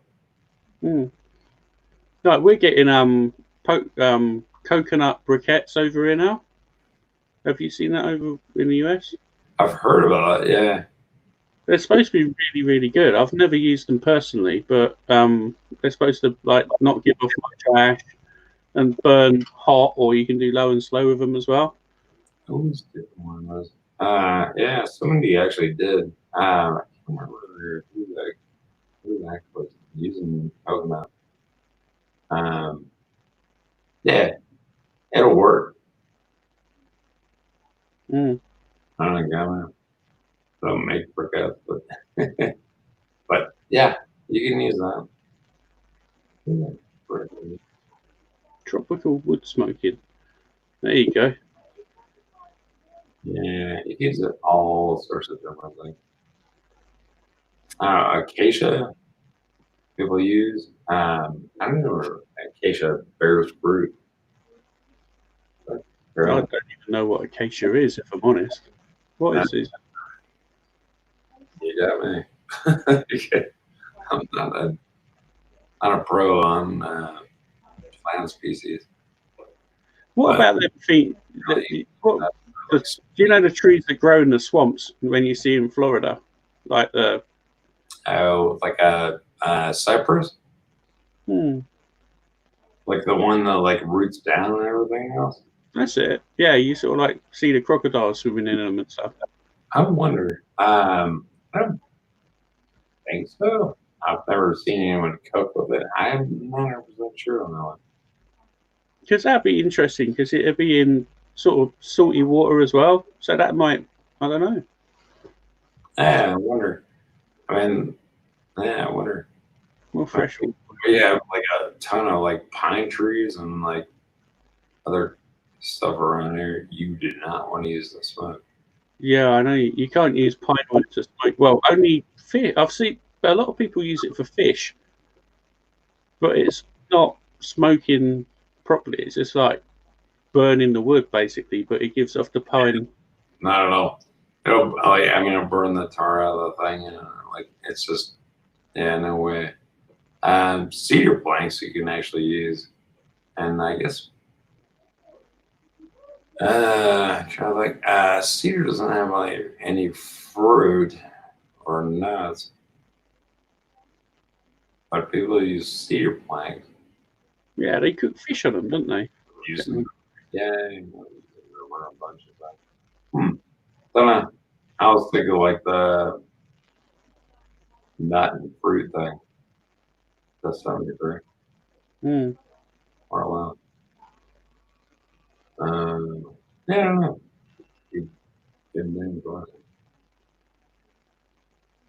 That'd be interesting. Pineapple wood. I wonder. I think yeah, I think that would work. I mean, you don't have like much of a stock from a pineapple, but if you can get some, yeah, I'd go for it. Yeah, it's just like a big.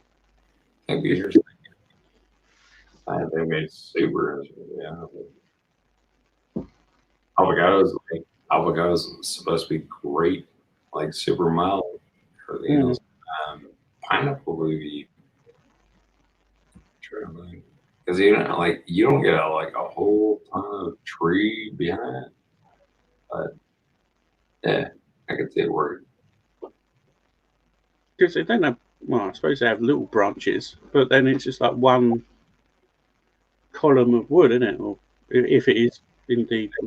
Like yeah, it's like one column of wood. Someone must have done it at some point. So here's the one. It will work, definitely. I'm not sure how much wood you get from it, but yeah. Same thing as like a banana tree. Yeah. Which would also work. And lemon trees as well, I suppose. Citrus, orange. Yeah, lemon tree would work. You can definitely use orange trees. People use that over here, orange wood. Oh yeah. Yeah, I've never seen. I rarely see anyone cook with that stuff. What? I've never seen anyone smoke anything with orange. I don't know why. That's a weird one. I bet people must do it all the time in Italy. Like, they use olive wood to smoke with. No, like Italy and Sicily, you got lemons, oranges, all of that. Yeah, they're cooking with the whole thing. Yeah, for sure. Are you contacting like your Italian friends and getting them on? I've got a few Instagram people from Italy. I might hit them up and find out what they do with it. You know. And High Nose a good one to contact. I think what else would be a good one.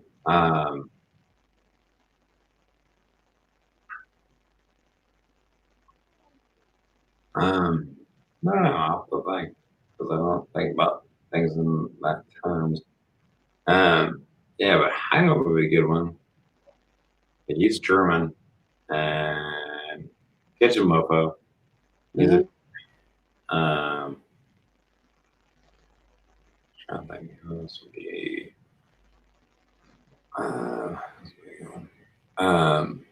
Hoover Grill as well. He's a German guy, isn't he? Yeah, like access to like the Australian market. My group, I think my UDS group's linked to an Australian UDS group, so I'll probably be able to get down there and work something out with those guys. Yeah. So like, hey, we sent you guys prisoners. Like the one And to be fair, you're prisoners now. they were very competitive. So I've got. Nah, it'd be cool to get from like Australia because like I don't know what the time difference is there, but they're 9 hours ahead of us, so I don't know. It's a very chunk. It'd probably be easier to work it back. Yeah, it's a very chunk of time. You actually be closer to them than we are, if that makes sense. Yeah, sort of. Trying to think of who else. I don't know. I'll try to figure out who might think. I've not actually seen that many YouTube. I know a YouTuber, an Australian YouTuber. I'm in a collaboration with him. You know, I do the cocktails with Julianne on Just Eight. I do like a little cocktail video once a month with her. I mean, the guy in there called Blake Hadrian, he's Australian. He does cooks. He's an actual proper chef. Actually, his knife skills are amazing. He can like chop things up really fast, and it's good. And keep all of his fingers as well, which is a bonus. Yeah, and I mean, you know Patty as well, right? Sorry, Patty? No, I don't think so. Maybe. All right, I'll send you some links and you can check them out. I'm trying to think what else I know. A few people. I'm gonna bail out. Somehow managed to make dinner. But I'll send you a couple of links to some people in like Australia and Europe and some people I kind of know. We got a Canadian guy coming on soon as well. That'd be cool. Yeah, I know tons of Canadians as well. You'll almost certainly definitely know this guy. Mm-hmm. All right. I don't want to say yet, but He's on the diary. Like we're booked up until the middle of July, Yeah. which is amazing. Uh, Really lucky. I'll see if I can find. I'll see if I can find some other people to send your way, like the people I know, like around Europe and stuff, and Australia.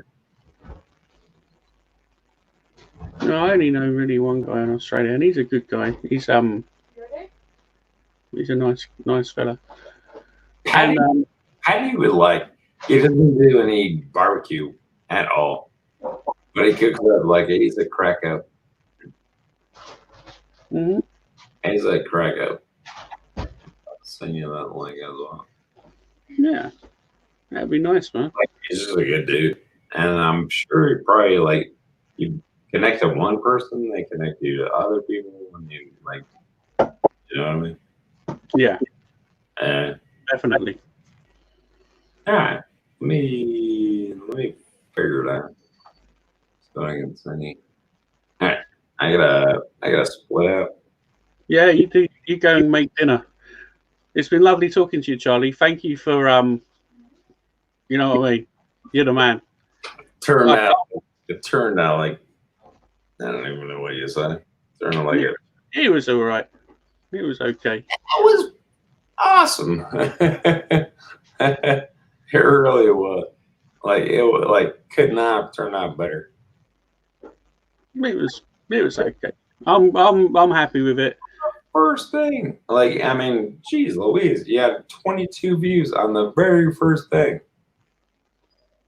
Take it, like it and make it better. It was phenomenal. I thought it like no glitches in speech, no glitches, like pure and simple. That turned out great. Mm-hmm. No, I'll take that. Thank you. Very kind. Very kind.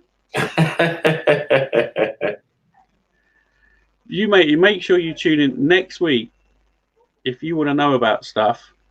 Yeah. Yeah, you'll like it next week. He's a very, very cool guy, and he's really interesting. So, oh, cool. Yeah, I'm not going to say, but no worries, brother. I can't say. Do you know what I mean? If he cancels, it'd be awkward. But that's more than fun.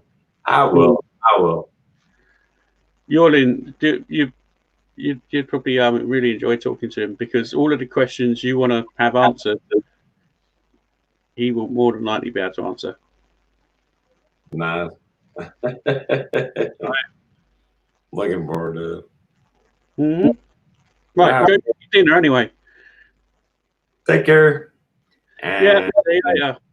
I'll chat with you very shortly. Mm-hmm. Right, stay safe. Have a good one, man.